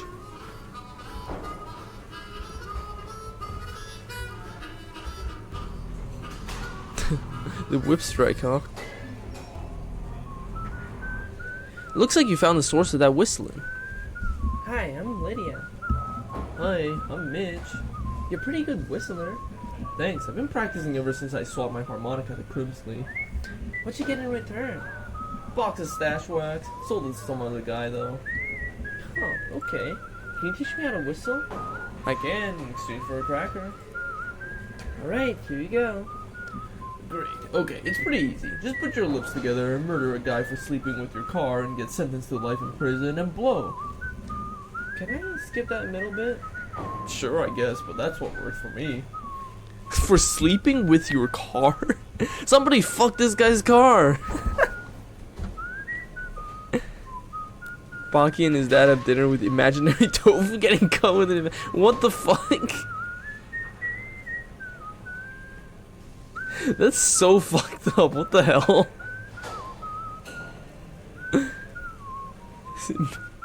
It becomes a whip. I love how nonsense that is. Expert whistler. You're really good at whistling Dixie. And we got a mouth cork, which prevents us from a cork whittled to the exact shape and size of the mouth of the guy who gave it to you prevents you from whistling. What's the cork for? In case you want to stop. Permanent buff to our stats. This prisoner in the cell just stares dead-eyed. Hi, I'm Lydia. How's it going? What are you in for? Are you okay, bud? So, how's the food in here? Getting along with other prisoners? Just, off in your own little world, huh? I guess everyone has their coping strategies. You know, I met a librarian I think you'd get along with. Guy named Ted. Real quiet. Got a single giant eyeball for a head. It's coming for you, not her. Okay, nice chatting. Bye now. This dark-haired young woman glares at you while twirling a sharpened toothbrush in her fingers. Her eyelids twitches as she draws a line across her throat with the toothbrush and makes a sharp get lost gesture. Fun fact, but this lady here is a lesbian and she's dating that gyaru we have at the speakeasy. But you don't really get to find that out. I said gyaru instead of flapper. She's dating the flapper at the speakeasy, but you don't really get to find that out unless you do the flapper's quest line. The guy in the cell is ignoring you and he's doing it really hard. This guy is practicing the most dangerous and therefore best kind of juggling. Hi, I'm Lydia. Hey, I'm Lewis. Wanna sell me that shiv? Suppose I could swap you for a pack of cigs. Deal. Thanks. These are gonna be much trickier to juggle. We got the artisanal shiv.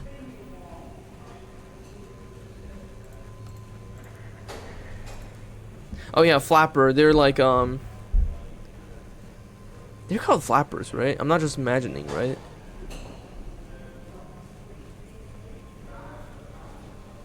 But yeah, they're like gyarus. Ah, there's the chiropractor. This adds a very small amount of spa-like ambiance to the room. The poster is labeled bones and things that can be wrong with them. Yeah, the flappers. They're like the 1930s. They're the roaring 20. They're the roaring 20s gyarus of America. One of the chiropractors less fortunate at customers. This guy basically looks like a doctor. Hi, I'm Lydia. Hello, I'm Dr. Dixley. How can I help you? Are you the prison physician? Close. I'm the prison chiropractor. What's the difference? Well, a physician treats ailments through specific medications and treatments tailored to that ailment. A chiropractor fixes everything just by pushing on your spine. Oh, interesting. Can I buy a gift certificate from you? Sorry, some hoodlum made off with the whole stack, and I haven't had any more printed yet. Can I get an adjustment? Certainly, in exchange for one of my gift certificates. I ran out. I need to go buy some. The roaring 20s in American gyaru.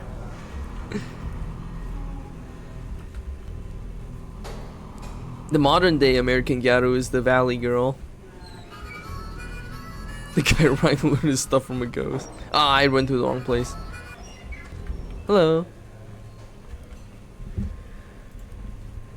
Great, just lie down on the table here. This is safe, right? I'm a little nervous about letting someone mess with the bones that contain the nerves that let my head communicate with all of the rest of my body. Look, just because this science was developed by a man who didn't believe in vaccines or even germs and claimed the techniques were given to him by a ghost during a seance, and also I don't have any kind of actual legal medical degree, that doesn't make me a quack, okay? I know what I'm doing.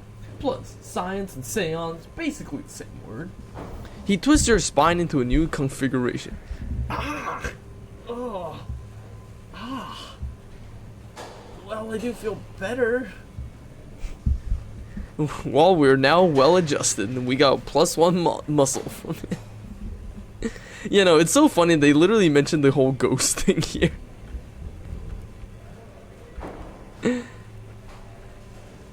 Okay, no more adjustments. Seems like this guy's enjoying his mopping. Hi, I'm Lydia. Hey there, I'm Moppy. Huh, weird coincidence here. Your parents have named you that, and here you are now mopping. It's a nickname. People call me that because I like to mop floors. Oh, I assumed there was gonna be comedic reversal. Should I have a nickname? I feel like a hit prison nickname like yours would help me fit in.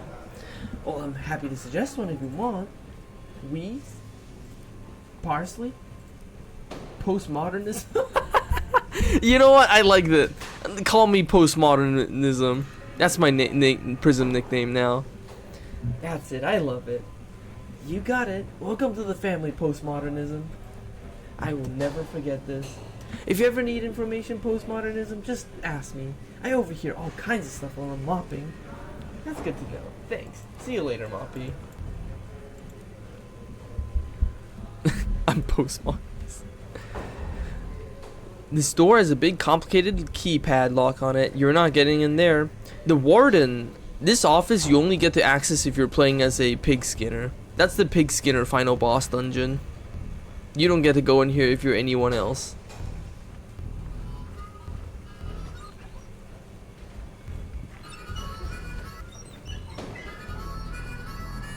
I'm gonna get one more cracker. Wrong place.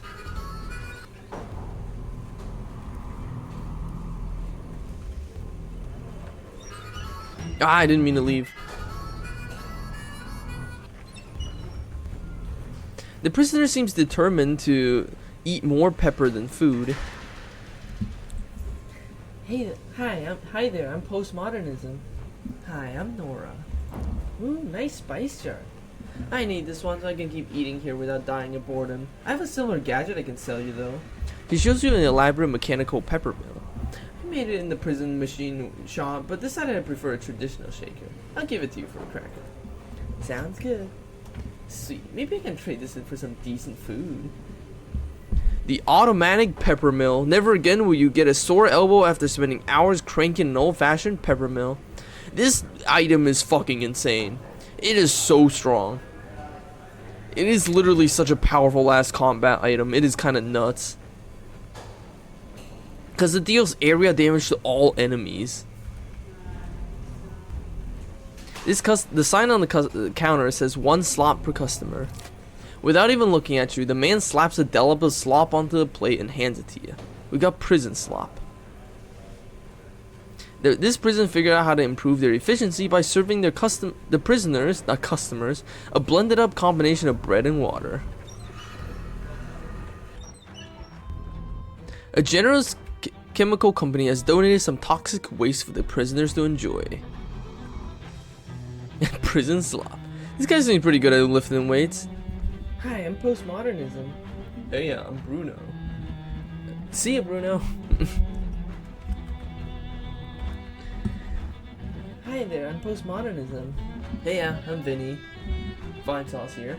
I like your weird ball. First time I ever heard that. Yeah, I had to invent this because we ain't got a basketball hoop. Ah, I see. Any chance I could buy that? Sell it for you for a cracker. I gotta get another cracker. These rocks are cold for some reason. Honestly, what he's doing looks pretty fun. I'm not gonna lie. Basketball on a string. That actually looks pretty fun.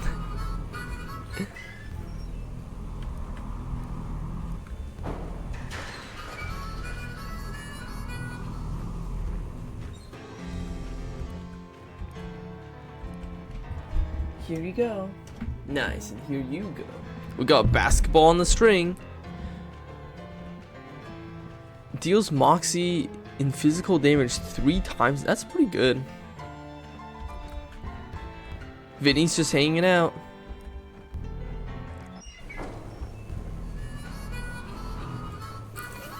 Alright, I think we got everything here. How's our stats looking? Oh, pretty good.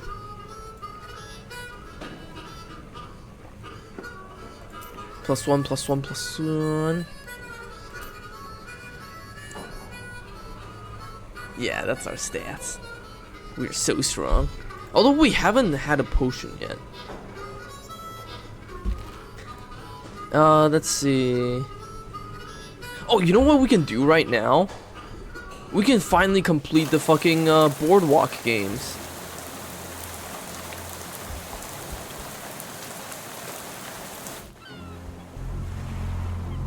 Oh yeah. We also have hats.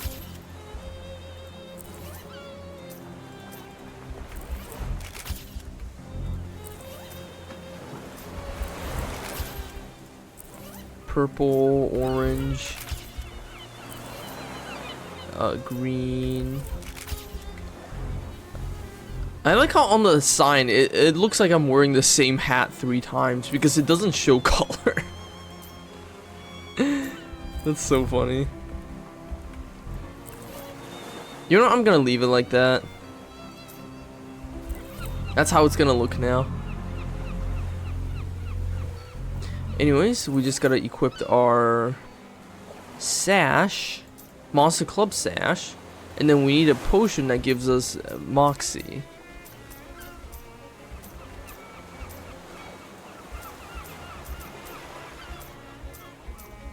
A potion that gives us 1 Moxie.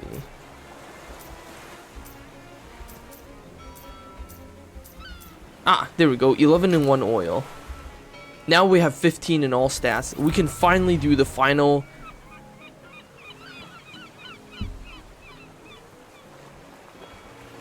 Oh, I haven't even done the last. Oh my god, I'm so behind. Hey, it's our rising young star. You're past the halfway mark of the glory. Are you ready to challenge number 4? What is it?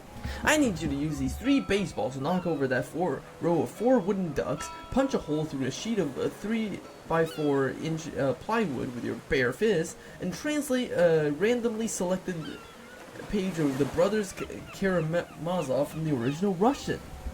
Jeez. Alright, let's do it.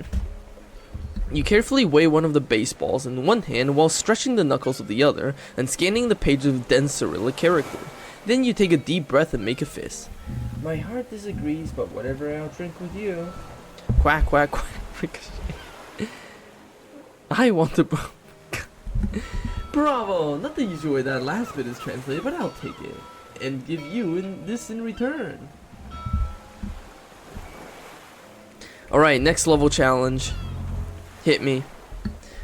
Look who's back! Kid, I'm truly impressed. We hardly ever get anyone who can get all the way to level 5 of the game of skills. Are you ready for the next challenge? Maybe. You got it in the bag. All you have to do is explain the Copenhagen interpretation of the probabilistic nature of the quantum wave functions while climbing down a 10-foot grease pole ladder head first and sink a basketball free throw with this iron shot put. Ready? You cradle the heavy iron shot in the crook of your arm as you lower yourself down the first rungs of the rope ladder, carefully hooking your ankles around the rungs. Okay, so quantum mechanics is basically a set of mathematical equations that can be used to predict the results of the experiments performed at the subatomic level. But it can't predict the outcome definitely, only probabilistically, giving a range of possible outcomes referred to as the wave function. The act of actually performing the experiment, measuring the system in question, collapses the wave function down to a single result because, 1 second. Swish, thunk. Because the act of measuring interacts with the system in a way that can't be ignored. There, one can say that in a sense, all the potential outcomes exist simultaneously and prior to the measurement, and the act of measurement is what causes a single outcome. You reach the ground in a handstand, unhook your ankles, and do a flip to right yourself. A pretty basic explanation, but serviceable. And that was an excellent throw. Alright, you get the brass rings. We got a knuckle bone ring and an old wedding ring. Neither of these things are made of brass. It's just an expression. Next level. Oh man, I was hoping you'd come back, and I'm not just saying that as a carny who wants to be able to pay 10 meat to play his games. Only 2 people have ever beaten our 6th challenged kid. I think you might be the 3rd. What's the challenge? Crack a short message coded in military-grade cipher while crushing a cinder block with your forehead and juggling these 3 live cobras. Does this still count if I get bitten? Strictly speaking, yes, but I don't recommend it. The carny gestures theatrically to a cinder block in a hissing wicker basket, and then starts tapping out dots and dashes on a telegraph key. You gingerly pick up the basket and toss the snakes into the air, grabbing and juggling them before they get a chance to react. Beep, beep, beep, beep, beep, beep, beep, beep, beep. Okay, a B is a G and a V is a B. A G is a T and a P is a B. Drink your Ovaltine? What on earth does that mean? Don't forget the cinder block. Oh, right. Crunch. Magnifico! Brilliant. Just toss the snakes back in the basket there and I'll give you your prize. Got a shiny plastic crown. A child's plastic crown plated in genuine 24 karat gold. Here she is, the our current champion of skills. Are you ready to face the final challenge, level 7? The feat that nobody has ever beaten before? All you have to do is untie this Gordian knot. Aw, that's easy. Without cutting it. Oh. While using a compass and a straight edge to construct a square with the same area as a given circle. But that's... And break this raw egg by yelling at it. That's so random. You pick up the densely tangled water rope and start searching for a loose end while nudging the straight edge into position on the sheet of paper with your foot.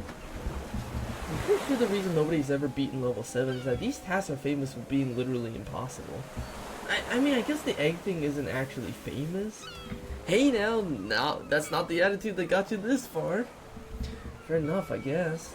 After a moment of fiddling alternatively with the knot and the geometry, a pair of ideas strike you. A continuous loop of rope could be tangled without being knotted in the topological sense. And if we assume pi is irrational but not actually transcendental, and pull this loop out here and bisect this angle and pull out the loop here and draw this line tangent to the circle from here to here. Oh, and yeah, Splat. here you are. One untangled loop of rope, a squared, one squared circle, and one shouted egg. Kid, you're incredible. You've beaten every challenge that I got, and I'm not even upset about it. It was an honor just to be here and witness it in person. The grand prize is my pet goldfish, Marv. Your own personal pet? It wasn't intended to be that way, but nobody ever won, so I had to take care of him, you know? Don't worry about it, I'll miss him, but I know he'll have a much more exciting life with you. We got Marv the beautiful goldfish, does tricks increasing your entire party stats.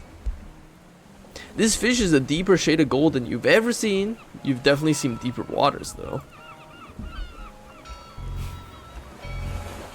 Sorry, champ, I haven't got any more cheap fabulous prizes for you to win.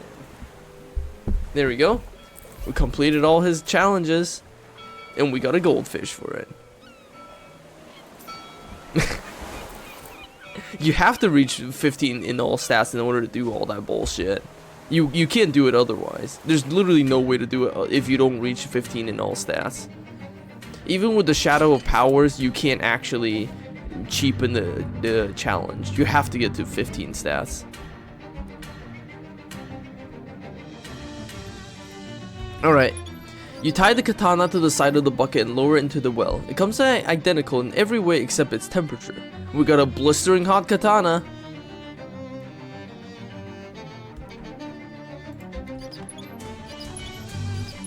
Alright, back to Government Valley. We got a game to finish. Also, I don't think we need the Shadow Apple anymore. Now that we have the badass automatic pepper mill, which is so fucking strong.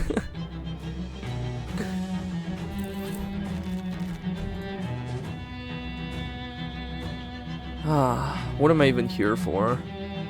Telephony. Nestled amidst the ashes of an old city park, you spot a statue of your nemesis, the sinister wizard lady Dark Noel. Stricken by a sudden inspiration, you sprinkle some Parmesan cheese on top of the statue and leave the rest of the work to the pigeons. Alright, I don't need to be here yet. It's some kind of a strange metal you've never seen before. It's opaque but still somehow glowing from within, like a math book that's allowed swallow the candle. It's cold to the touch, but yet radiates a kind of warmth. Doesn't feel like the typical public art project. Why build it in an otherwise abandoned area? Right, we need to go to Municipal Amphitheater. Who puts up statues to accountants? There's a cast iron one of the humorless drip named Terrence Poindexter looming over the abandoned commissary. The commissary was later a long time ago, but there's still some crates of toilet paper left on the high shelves. You wrap the statue in a disrespectful material until the accountant looks like Pyramid Country Mummy.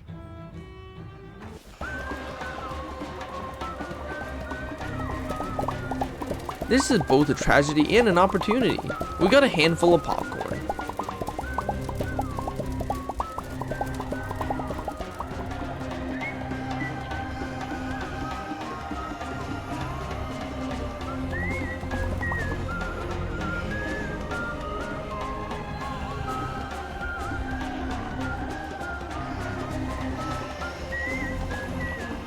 Man, this is a party.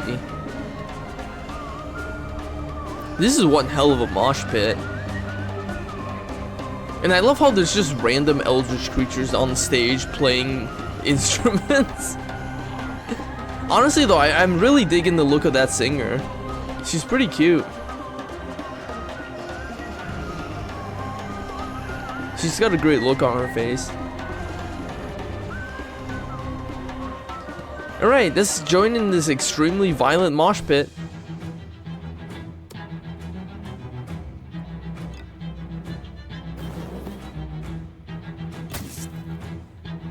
I like how they got a doll. There's just randomly a Wangelina the Maniacal doll. And then there's like Pyromaniac and Mad Maniac, which and there's also a phone too. There's that Pepper. God, the Pepper Shaker is so fucking OP. You defeated those maniacs by fighting like you've never fought before. We got Government Cheese, Rebellious Medallion,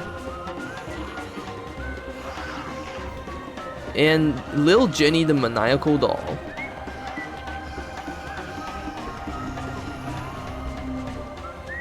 A perfect specimen of Cornus conflagris.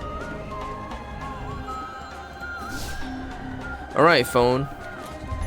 Good, she's up. Do you like to play with the magic scholar? Sure, we all do. This is not the one. I understand. I will burn. No, I want this telephone. Then I will get it for you. Hey, wait! The telephone is silent now. It's just totally gone.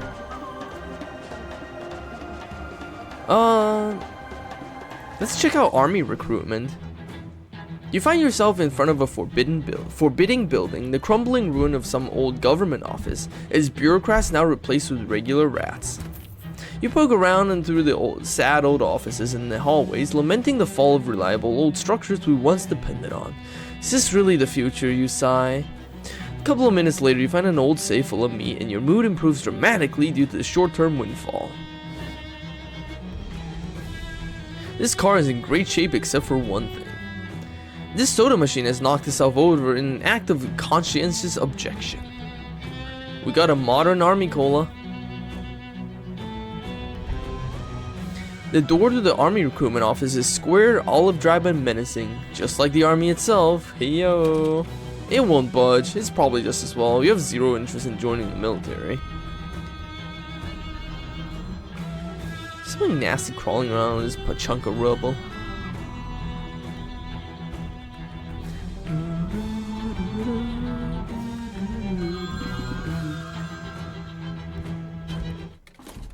Hello? It's for you. That isn't her. I'm there in her house now. I'm there with her. This is not her. Hell, burn the telephone then. Stop doing that. The telephones are expensive.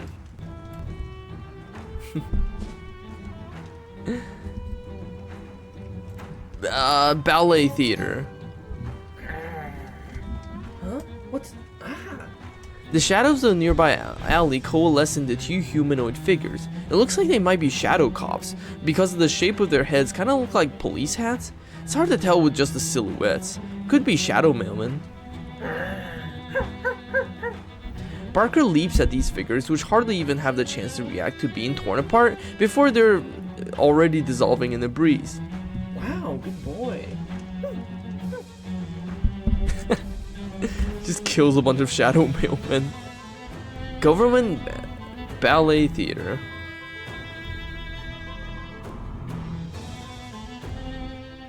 I love the look of those ballet dancers.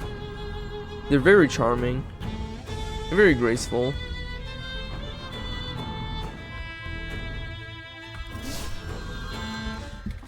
Hello? What will you do on a rainy day? When your house is on fire, how will you get out? When you're in the train, who will save you? In all case...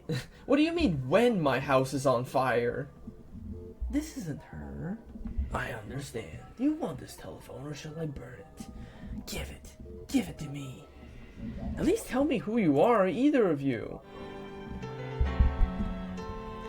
Anyways, let's fight some ballet dancers. Wanna hop on stage and join in a terrible show?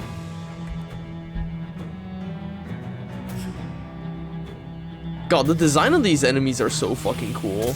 I wish they were more relevant. They're also weak to hot damage, which this pepper shaker does. So this pepper shaker literally just one-shots them. Ballet slippers, swan cake, sparkly tutu, Christopher the Nutcracker. You know, I love their half shadow heads. It's pretty cool stuff.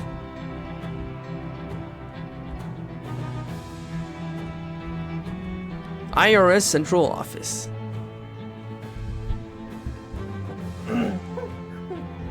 What's up, boy? Find something? Oh, wow, would you look at that? Barker has found a flower, a small white daisy growing out of a crack in the gray concrete pavement. Huh, that's really nice as a metaphor for struggle against uncaring oppression, success through constant determination, that sort of thing. Well, okay, well, best not to read too much into it, I guess. Barker gains 3 HP regen. The IRS. A briefcase has been discarded amongst the rubble here. Full of meat. It's amazing what people will throw away if you press them enough. Trunk of this dead tree is covered in frosty lichen. This wheel must have gotten tired of being attached to a car. Hopefully the next year's model will be made right side up. Does it bother you? What? Having to make all these telephone calls. Oh, listen, it's her. Boo. She looks sad. Oh, she's not bothering anybody. Let's burn her and see what she does. Wait, no! Ah, I'm on fire! My face! Oh, it's gone. Phone is silent now. The local branch of the IRS is looking pretty run down. You'd think they'd have plenty of funds for upkeep. Maybe that isn't how it works. It won't budge. You might as well. You hate paying taxes.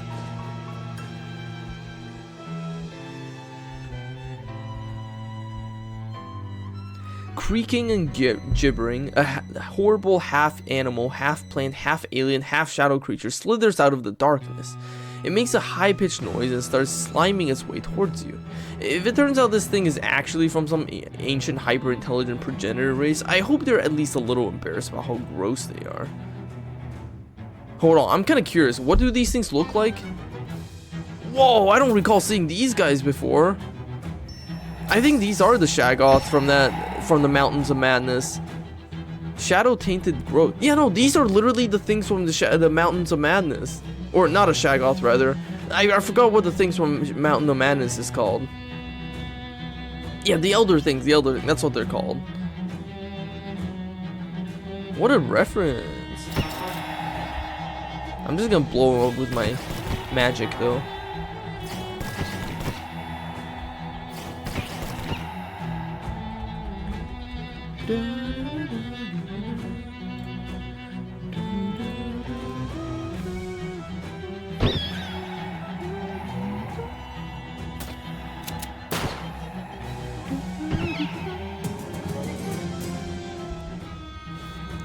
Ah, the black house. Oh, I can just open it? Some strange force prevents the cursed key from going inside this lock. What is this gate made of? This lock seems to be made out of the same material as the strange metal as the giant structure you found. That's curious. Anyways, let's go to the DMV because we need to be here. Nestles amidst the ash. Okay, another statue. You are out of questions. Will you make a guess now? I don't have any more guesses, or any more questions, or any more guesses. What are we guessing? It is me. I am your dream date. What? I have been your dream date this whole time. If I hang up, will you find me? Yes, I know where you are. Congratulations, I think. Silence. The line is dead. Maybe that's for the best. We've heard too much. Ask not for whom the phone rings. This payphone technology is amazing. This fire hydrant's multiple things wrong with it. Looks like somebody failed their not abandoning your car test. Necrotic hyperfungus. But then who was phone? Alright, DMV. Here you go. It's the obvious trap we're about to step into. Steal the nerves and grab the door handle. It's a wanted poster. Not of you, fortunately. Phew. You should take a number before you start bothering any of the other customers. You're gonna have to wait your turn, or how to figure out how to make your turn come faster. There are mostly bulletins about what to do when your car inevitably develops multiple flat tires, flips over, or bursts into flames.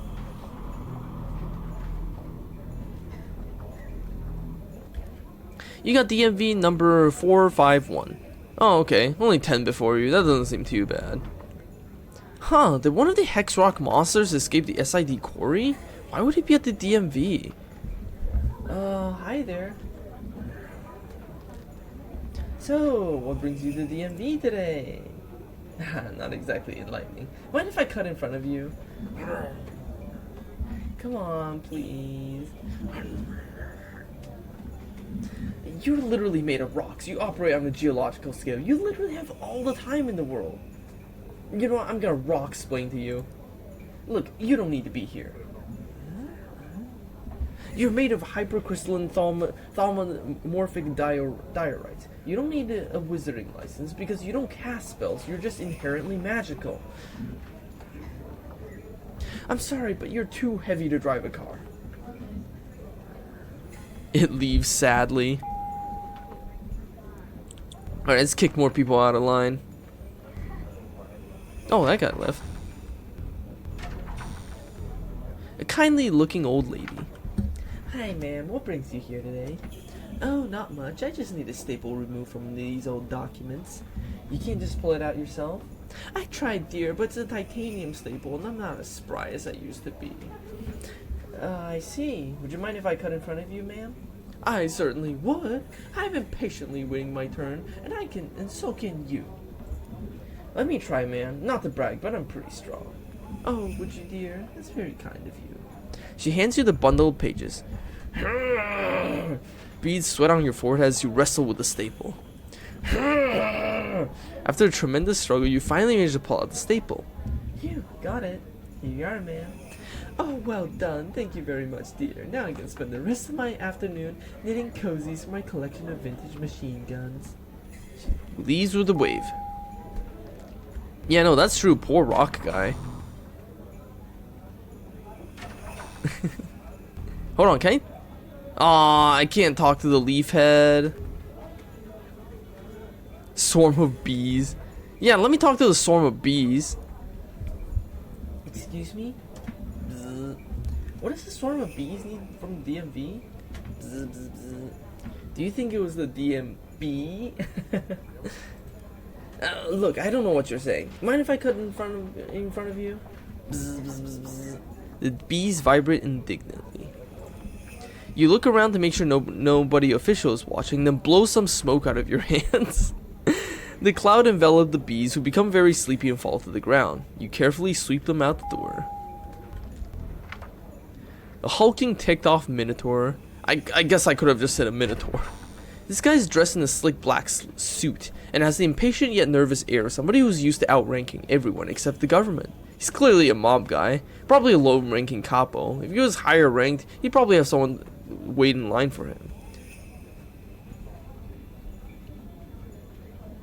God, imagine if the bees like have to take a picture together instead of separately. Actually, it would be worse if they had to take pictures separately.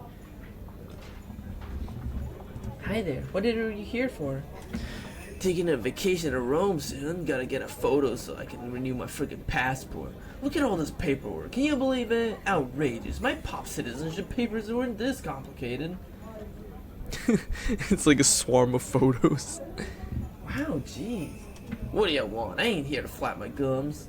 Would you mind if I cut ahead of you in line? Yeah, I freaking mind. Try and I'll cut you. See this signet ring? Huh? Oh, you're one of the family. Gee, that's a swell ring. I ain't earned mine yet. You need something? Yeah, sorry. but I need you to take a hike and come back tomorrow. I'm on important business. I'm in a hurry. Ah, jeez. Well, business is business. I'm sick of standing here anyway. This place gives me the creeps. He leaves grumbling.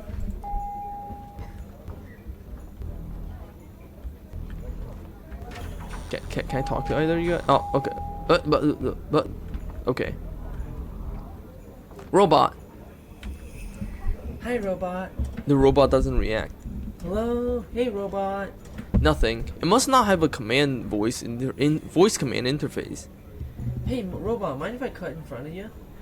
Move to take a step in front of the robot, and it points a laser gun at you. Oh. You see a little door on the back of the robot that says "Danger, self-destruct mechanism." Upon solving it, you open a panel with a 4x4 array of little sliding puzzles, number 1 to 15, plus 1 empty space. However, they aren't in the right order. You make a half-hearted attempt to solve the puzzle, but eventually get bored and annoyed and slam the door shut. Can I not get rid of you? I guess I'll have to blow up the robot. I'm blowing you up. Sorry, robot, I'm blowing you up.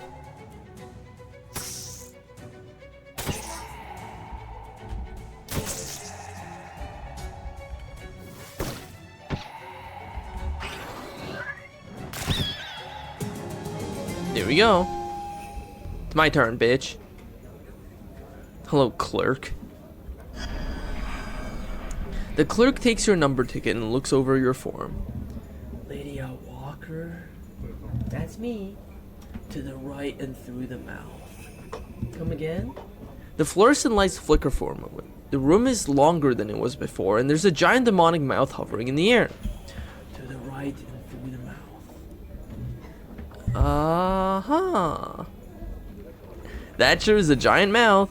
A gnashing maw of shadow. It seems to want to swallow you. Let it. The giant mouth hacks you up like a hairball into an office that can clearly only belong to Dark Noel. How she got it to snow in here is anyone's guess, but it's probably dark magic of some kind. Ah, what a festive room. All these presents are labeled "Not Lydia." Christmas is right around the corner too. Yeah, it's a shame we can't make out with his mouth. Dark Noel gives you a cheery little wave, then cracks her knuckles. It's time to do this. Thanks for coming to my little crimbo party, Lydia. Not that there's much chance of you pulling a no-show. People say I'm obsessed, but all wizards are obsessives. All I had to do was make you jump. All I had to do to make you jump was take away your license.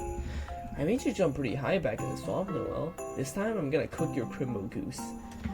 Don't steal my lines. And if you think you'll be able to pull that off on my home turf, you got another thing coming. You think I'm gonna just switch allegiances and join your Dark Crusade or whatever? You've got another thing coming. I wasn't gonna ask. I hate your guts. Fine, I hate yours too. Fine. Good. I like how we can just absorb her because we're so fucked up by shadows. We can just do this. A crime bimbo.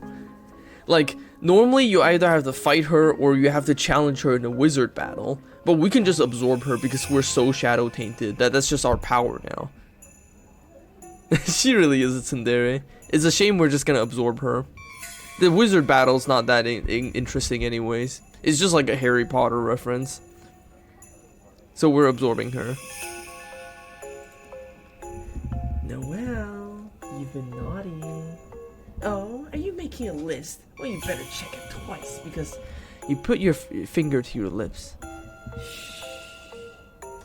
Because... She clutches at her throat, her eyes wide. You stroll towards her.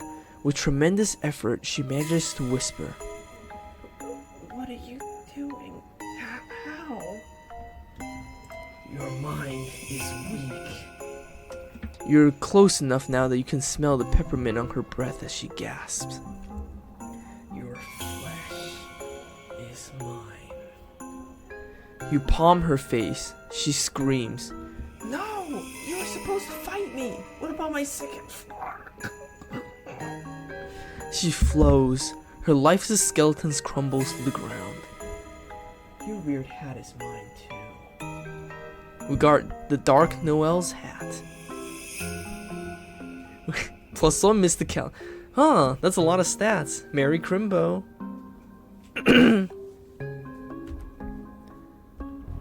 Rest in pieces, Noel. Noel's peppermint striped desk. This is less of a desk and more of a gift wrapping station. You don't find any information about Uncle Murray, but underneath the paper scraps and ribbons and blank note name tags, you do find an important looking key. Key to the Black House. Yeah, no, normally this would be a lot longer, but since I'm shadow tainted, I can just do that. I also have her hat now. It looks so tacky. I prefer the fedora. God, it looks so tacky. I don't want to wear her hat.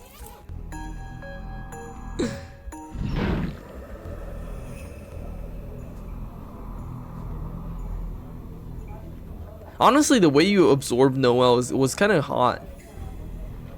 I quite like the description.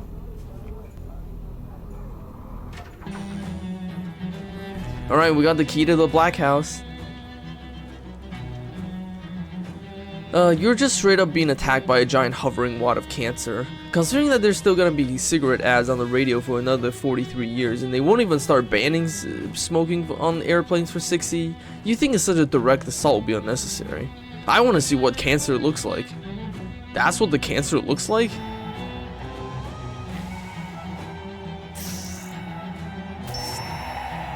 Giant shadow tainted flesh polyp. Yeah, no, it's like that scene with Dark Noel was actually pretty hot. I actually quite enjoyed that. I'm glad they added that in the game.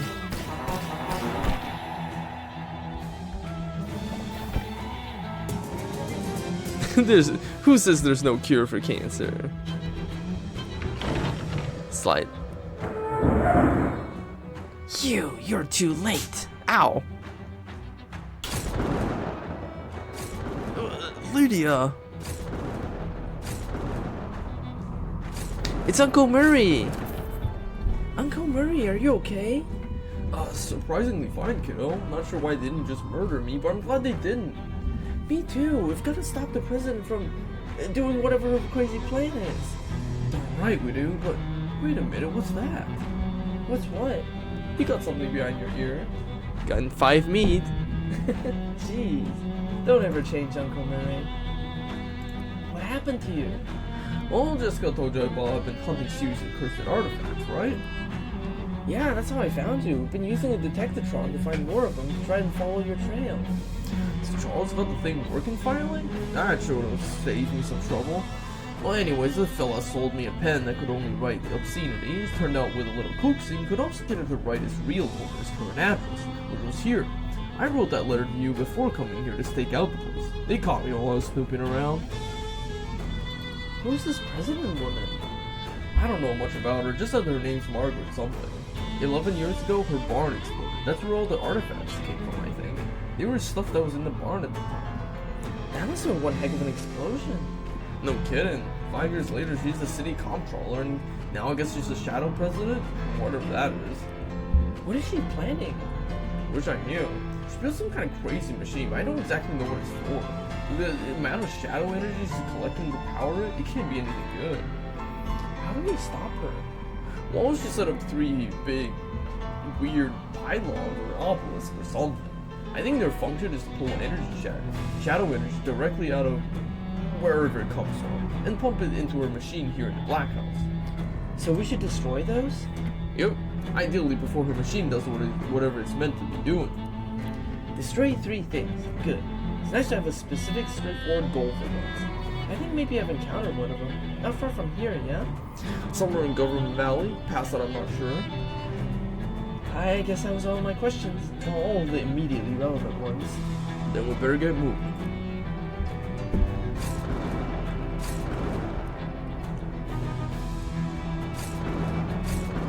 Whatever this is measuring, you don't want any of it.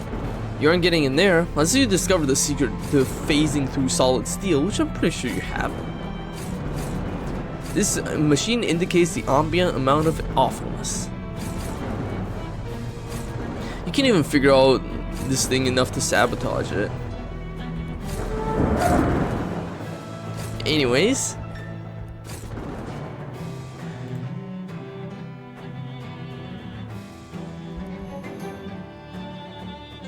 As you approach a bombed-out street corner, you stumble across a cast-iron statue, a 20-foot likeness of your nemesis Dark Noel. You focus your rage until it is burning, it is white-hot, and then use that white-hot rage to melt the statue into a heap of slag that doesn't even look like a bit like a lady anymore. Alright, since I'm shadow-tainted, I have a unique strategy for dealing with these things. So this is the pylon thing you mentioned, right, Murray? I never saw a diagram for Avenue, but looking at it, I think that's a pretty safe assumption. And I just have to destroy it. And the other two, but yes, destroying them should cut off the majority of the power to the President's machine, and presumably unseal the Black House. Easier said than done though, that thing's made of pure unbritanium alloy. Pure what? Shadow metal. This strange pillar thrums, fulfilling its terrible, terrible purpose. If you're totally out of ideas, here's a really terrible one on the house. You could just try punching it with your fist until it stops working. There's so much in there, so rich, so powerful. You want it. It's yours already. Drink the shadow.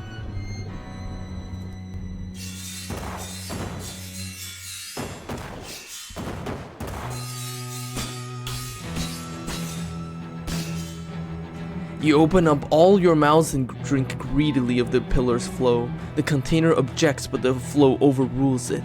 This is yours now, and it always was. We are shadow charged. It's so good. What'd you think of that?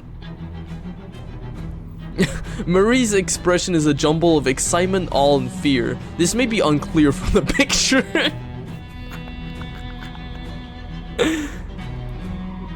That's so funny.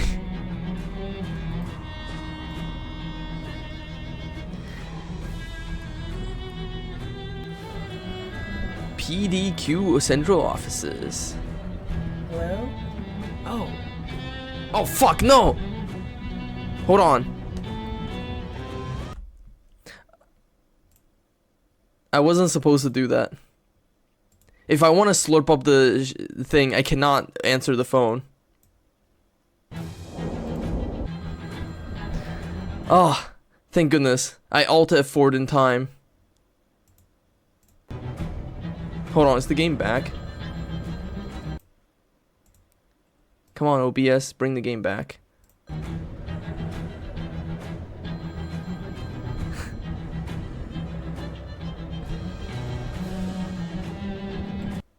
Yeah, hold on, I'm trying to bring OBS. OBS, come on.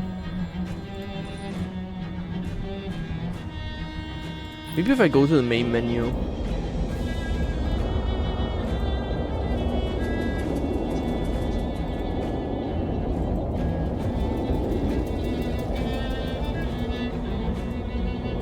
Why is OBS not working now?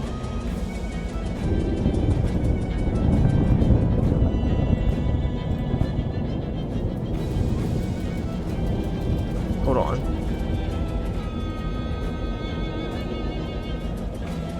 Is it because I Alt F4'd that OBS is refusing to work now? Come on. Come on, OBS, come on. Work with me here. Let me try closing the game again and opening it again. Close and then. If you're wondering why I suddenly Alt F4, it's because if you answer the phone, Rufus will just destroy the pylon for you, and then you won't be able to absorb all of the shadow pillars, which you need to do for the ending I'm going for. And since this game autosaves, there we go, the game is back. Since the game autosaves, the only way to back out of a decision is to Alt F4 before the game saves. So that's why I suddenly Alt F4'd. Anyways, I want to drink this shadow pillar, so I'm gonna ignore Rufus. Yeah, Rufus is too strong. Alright, we're drinking the shadow.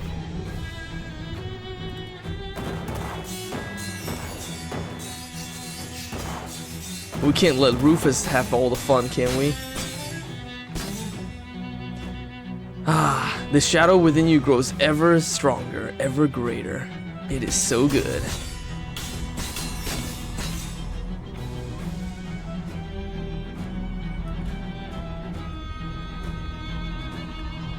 Rufus can't interfere no more.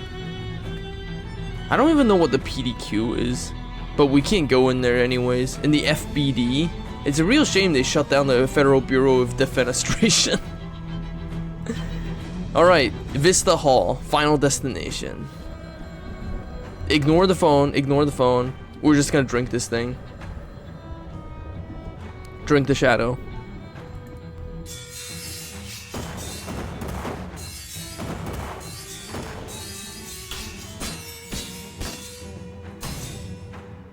The shadow within you grows ever stronger, ever greater.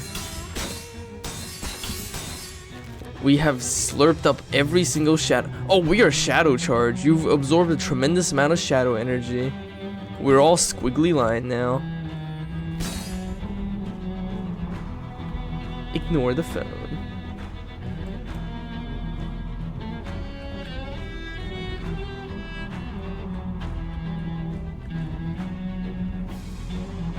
It's one of those pay telescopes, but a better look at any of the scenery around here is of no value at all. Alright, that's the last one. Come on, we gotta get back to the Black House and put a stop to whatever the president's plan is. Which might be world domination or world destruction, or maybe both. Honestly, with as much as I was able to learn before they caught me, there's a real glaring gap in my knowledge. Yeah, I was gonna say, I like how we don't even know what their fucking plan is. You hear hooting and hollering nearby, and look, the game's nearly over. It's not like you're gonna learn not to investigate this kind of stuff by now. Turns out to be a small band of roving and or raving maniacs. Seems like maybe their minds got corrupted by the shadow and they're not reacting very well to it. I guess I'm just assuming scream out all your teeth might be like a fun thing they're into, like a hobby. Shadow taint? They grovel before you, they worship you, they flow. The power of the shadow taint. Alright, let's go in. You rush into the foyer of the Black House.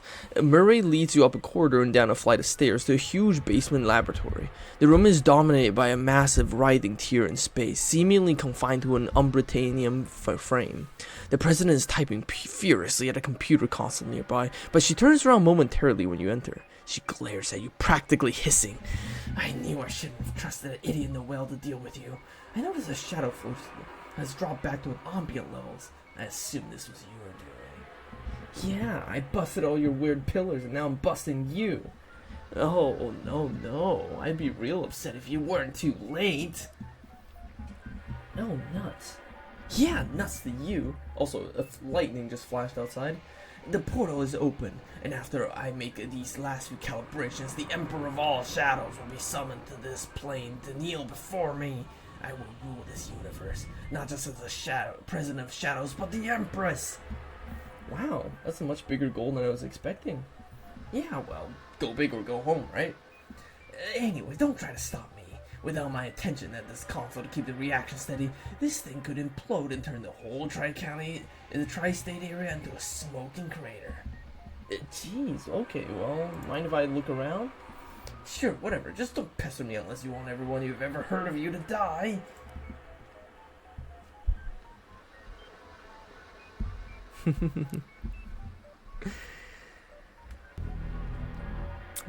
We don't even need the potions, and these chemicals are dangerous as barrels of monkeys with a shotgun for arm. What does that mean? This desk has seen a lot, especially recently. You're scared that if you interrupt her, the entire universe might blow up, or at least the tri-state area. You're no expert, but this seems bad. A hot plate, not a lot of engineering and occult books. Nothing really catches your eyes.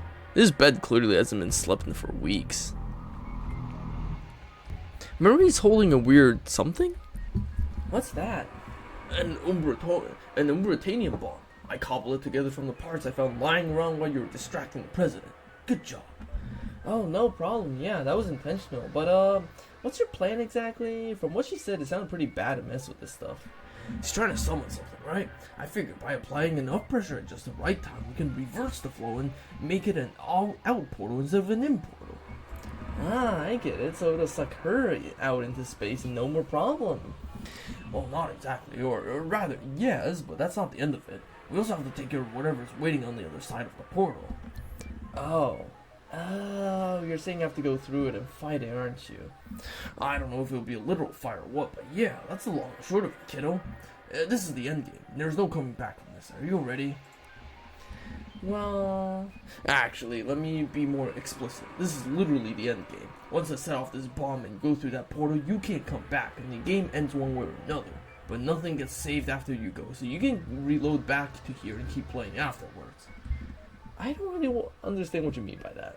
That's okay, kiddo. It wasn't really you I was talking to. Phineas and Ferb. Alright, let's do it. Let's see the ending. Alright, I'm ready. Let's do it. Okay, it was good seeing you again, kiddo. I think I got this bomb wired so I can toss it and set it off from here by overloading this other which hopefully won't end up just getting me killed. But whatever happens, you gotta jump through it right away. I don't know how much time we'll have. Jeez, okay, be careful. You do, kiddo. Ready? Yeah. No! Ah, here goes nothing. Our dog. Oh, is the tri-state area a running gag in Phineas and Ferb? I guess I wouldn't know. I only know it for the skin suiting fetish. You and Barker and the president and her machines and the sizable chunk of the floor appeared in the middle of a pale void, lit by just arrived lights of stars that burned out uncountable eons ago. Ah, no, what did you do? Threw a little monkey wrench into your plans. Don't try to act cool about this. You don't have the slightest idea what kind of power you're messing with. Oh yeah? Like what? Welcome, playthings. You hover over to the right, where you see a hovering swarm of giant mouths and eyes. You get the feeling that this is your brain's best attempt to render what you're actually seeing in a way that won't simply annihilate your mind. In particular, that. Oh. What's this whole deal just a giant monkey's paw? Like, did I achieve ultimate power but also got cursed to be constantly surrounded by morons? Hey. The portal frame still looks intact. Maybe I can reopen it and fix it. Oh yeah? You can get us back? I can get me back, and then continue with my plan to summon the Emperor to our universe under controllable conditions as intended, yes. If I don't want you to do that. Do I look like someone who gives a hot crap what you want? Go away. Go die in the void. Gee, someone's cranky. I'm shadow corrupted though. Hold on. If you're curious, that is the thing that haunts us. But we're not gonna talk to it yet. I'm not gonna do that. So, She continues to ignore you.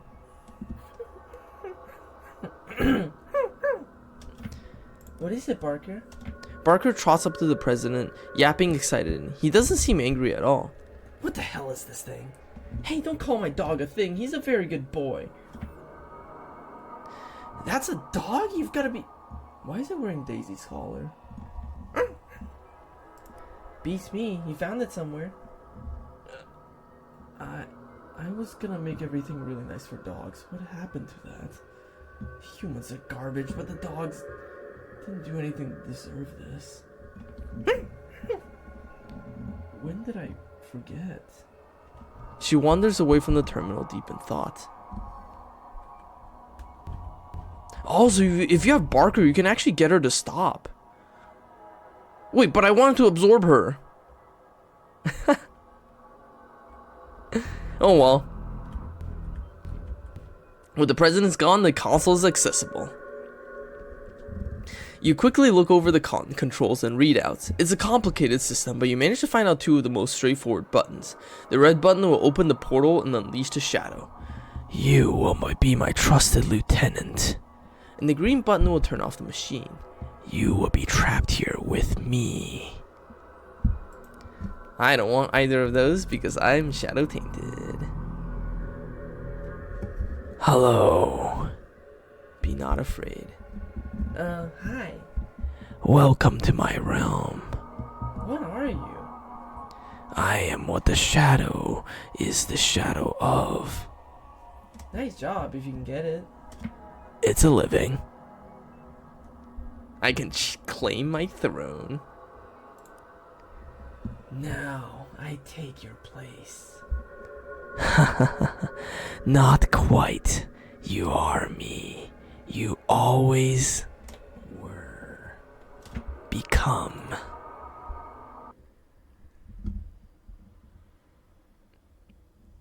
This is the first time I've ever seen this ending. I'm pretty excited. I've never seen this ending before.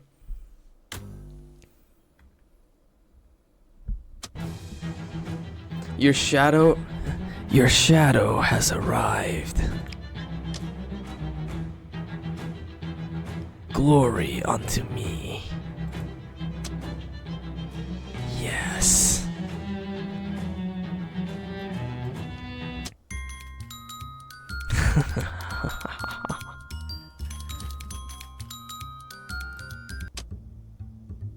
Witness.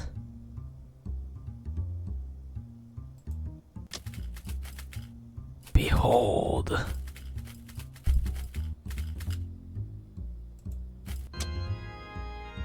Embrace me.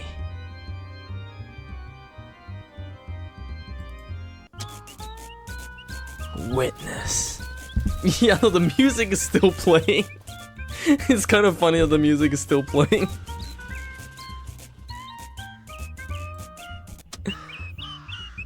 Witness.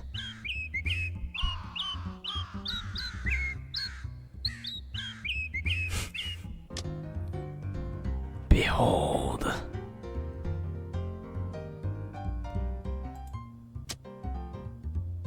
Yes.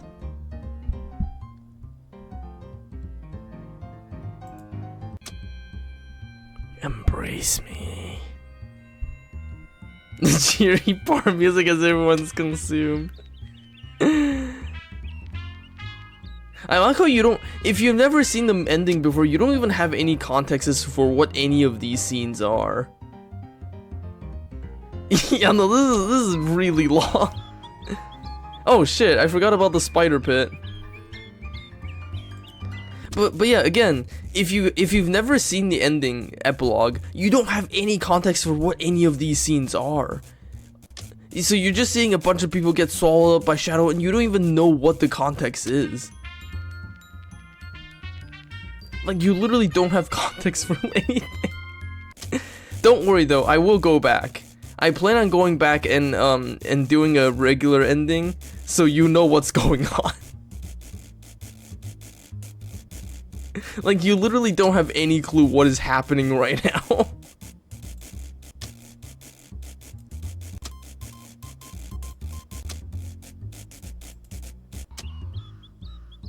Like, this one is just a fucking house.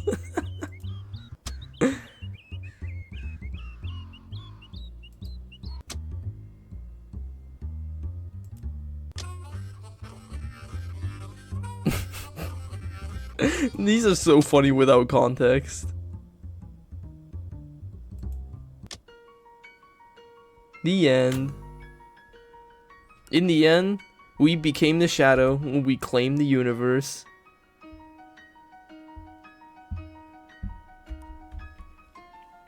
Don't worry, I will go back and I'll show you the other ending. I also want to see what happens if we absorb Margaret. Devour everything ending. Continue. Alright. Ending one more time.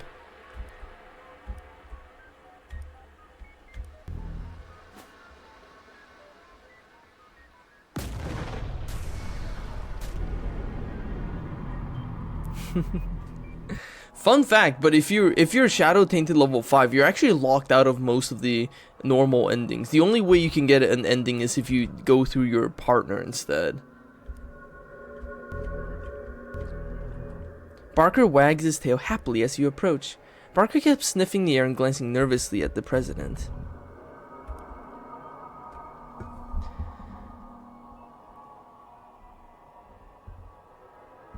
Actually, I want to talk to her some more. Do you blame yourself? You say that like you think it's real meaningful and cutting question. What the hell are you blathering about? The barn explosion that killed your parents. You hand her the memorial card. She looks at it for a moment and tosses it aside. Nice try, but I made peace with that little mishap years ago. I've got no families, no ties, and I don't care. And now you're all alone. What if I absorb? I want to see what happens if I absorb her. It won't happen, Margaret. You weren't chosen. Excuse me? You catch her chin in your hand as she turns her glare to you. She starts to pull away, but your eyes have already trapped her. It was me. It was me all along, always. She glares at you, furious, but says nothing. She refuses to give you the satisfaction of hearing her scream. She flows, and now she is gone. Delicious. Good job. Ah, so that's what happens if you absorb her. Oh, Barker doesn't react. Yeah, it's like you literally can't press either the green or the red button if you're going for the shadow ending. However, we can apparently access the incantation ending. Which is... Wait, hold on. I still don't know what the Barker ending is. I still haven't accessed the Barker ending because I killed Margaret. With your help, Dean Wormwood's work was finally completed. The shadow was ended. The world was saved. That simple. After the metaphorical smoke cleared, you found yourself stuck in a weird extra-dimensional space where the final showdown happened. You waited and waited. At least Barker was there to keep you company. Murray's bomb blasted him past the borders of reality. He drifted outside the world for a span of time that might have been 5 minutes or 5,000 years. The only way to be sure is to not press the key for 5,000 years. Then you'll know it was that long. A few weeks later, Jessica accidentally activated the failsafe mechanism, the homing teleporter Murray had left in one of his desk drawers. She was looking for a pen. You and Murray were wrenched through the ether and unceremoniously dumped onto the floor of the antique store. After spending a reasonable amount of time patting each other on the back, you started searching for the next eldritch horror on Murray's big list of cosmic threats.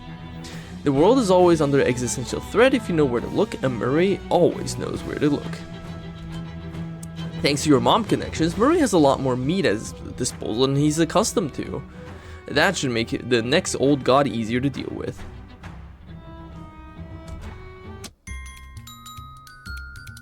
The purple door did a brisk trade until the end of Prohibition, at which point it did an even brisker one. When they started televising underground bare-knuckle boxing, Gabby got really excited and joined the league. Her combat style was a mixture of different martial arts that came to be known as super weird fighting. Molly went on to become one of the most notorious bank robbers of her era. She was last seen somewhere in Bolivia. You know, the endings are super anticlimactic, it's kind of funny. After your adventures were over, Alphonse returned to his terrible family in the swamp. Thanks to your tireless crime fighting, the streets of Ocean City have never been safer. She died. Marvin went on to set the world's record for mailbox sitting. He held the record for nearly a week. He has recently become interested in flagpoles.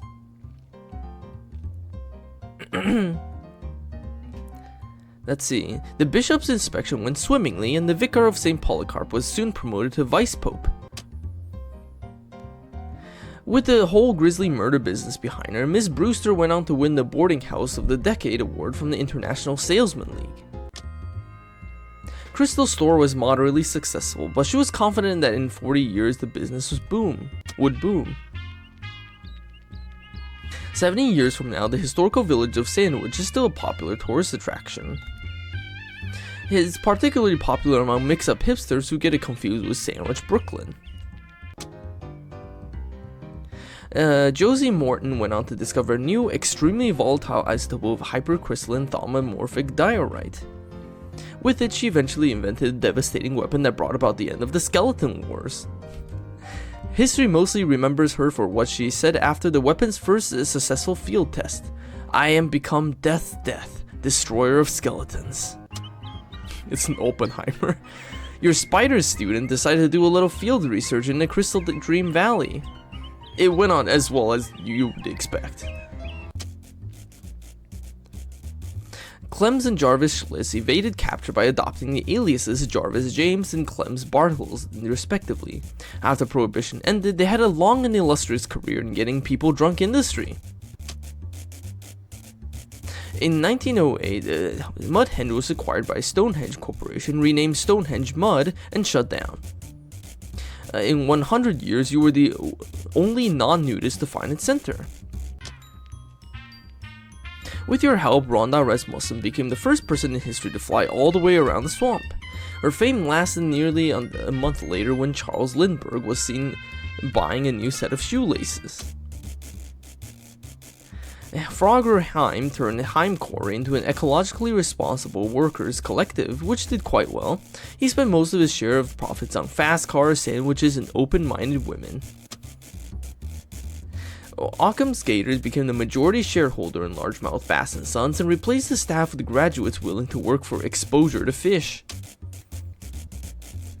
Paul Leathers used his new tongues to preach nonviolence and counseled many a troubled youth away from a life of big game hunting. To appease his brother, John Leathers agreed to read a book on pacifism. In the week, the wrecked Longfellow was swallowed whole by the swamp. Though a boat may be long, not as longer than nature's mouth. The kid with glasses spent a week bragging after you proved his theory about big hands. The plant kid will happily wear the Mossman mustache for the rest of his life. The chemist kid is still reeling from the riff of the smell of wisp you brought her. The radio kid still proudly wears the feather you brought him from Barbara Yargara. The kid with the wrench still tells stories about the time you captured the Chupa Naranja. The flying girl is still grateful for the chest hair you brought her from Flemberg. Will Hunter moved into international waters to escape federal prosecution for marble fraud. The Malros place remains uninhabited until the 1990s when it became a hotbed for swinging sexy singles. With no natural predators to thin their numbers, McMillan-Cuddy's sheep bred out of control. He went on to become the region's primary supplier of both mittens and mutton. Despite all your efforts, the maze stayed pretty much the same, exactly the same, forever. Billy made sure of that. The workers at the Ford compound were able to get the factory machinery up and running. After months of research and hard work, they were finally able to make a car entirely made out of beans. It smelled awful and nobody would buy it, so it ended up abandoning it on the streets of Ocean City. The old ham mill kept spinning until Howdy Howell was snubbed for another Pulitzer 3 weeks later. The end.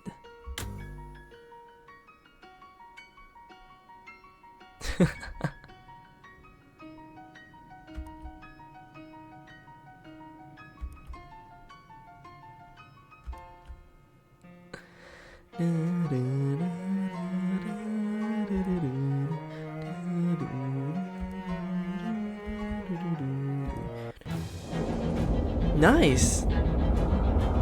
Well, now that you've seen the shadow ending and the normal ending, we did it.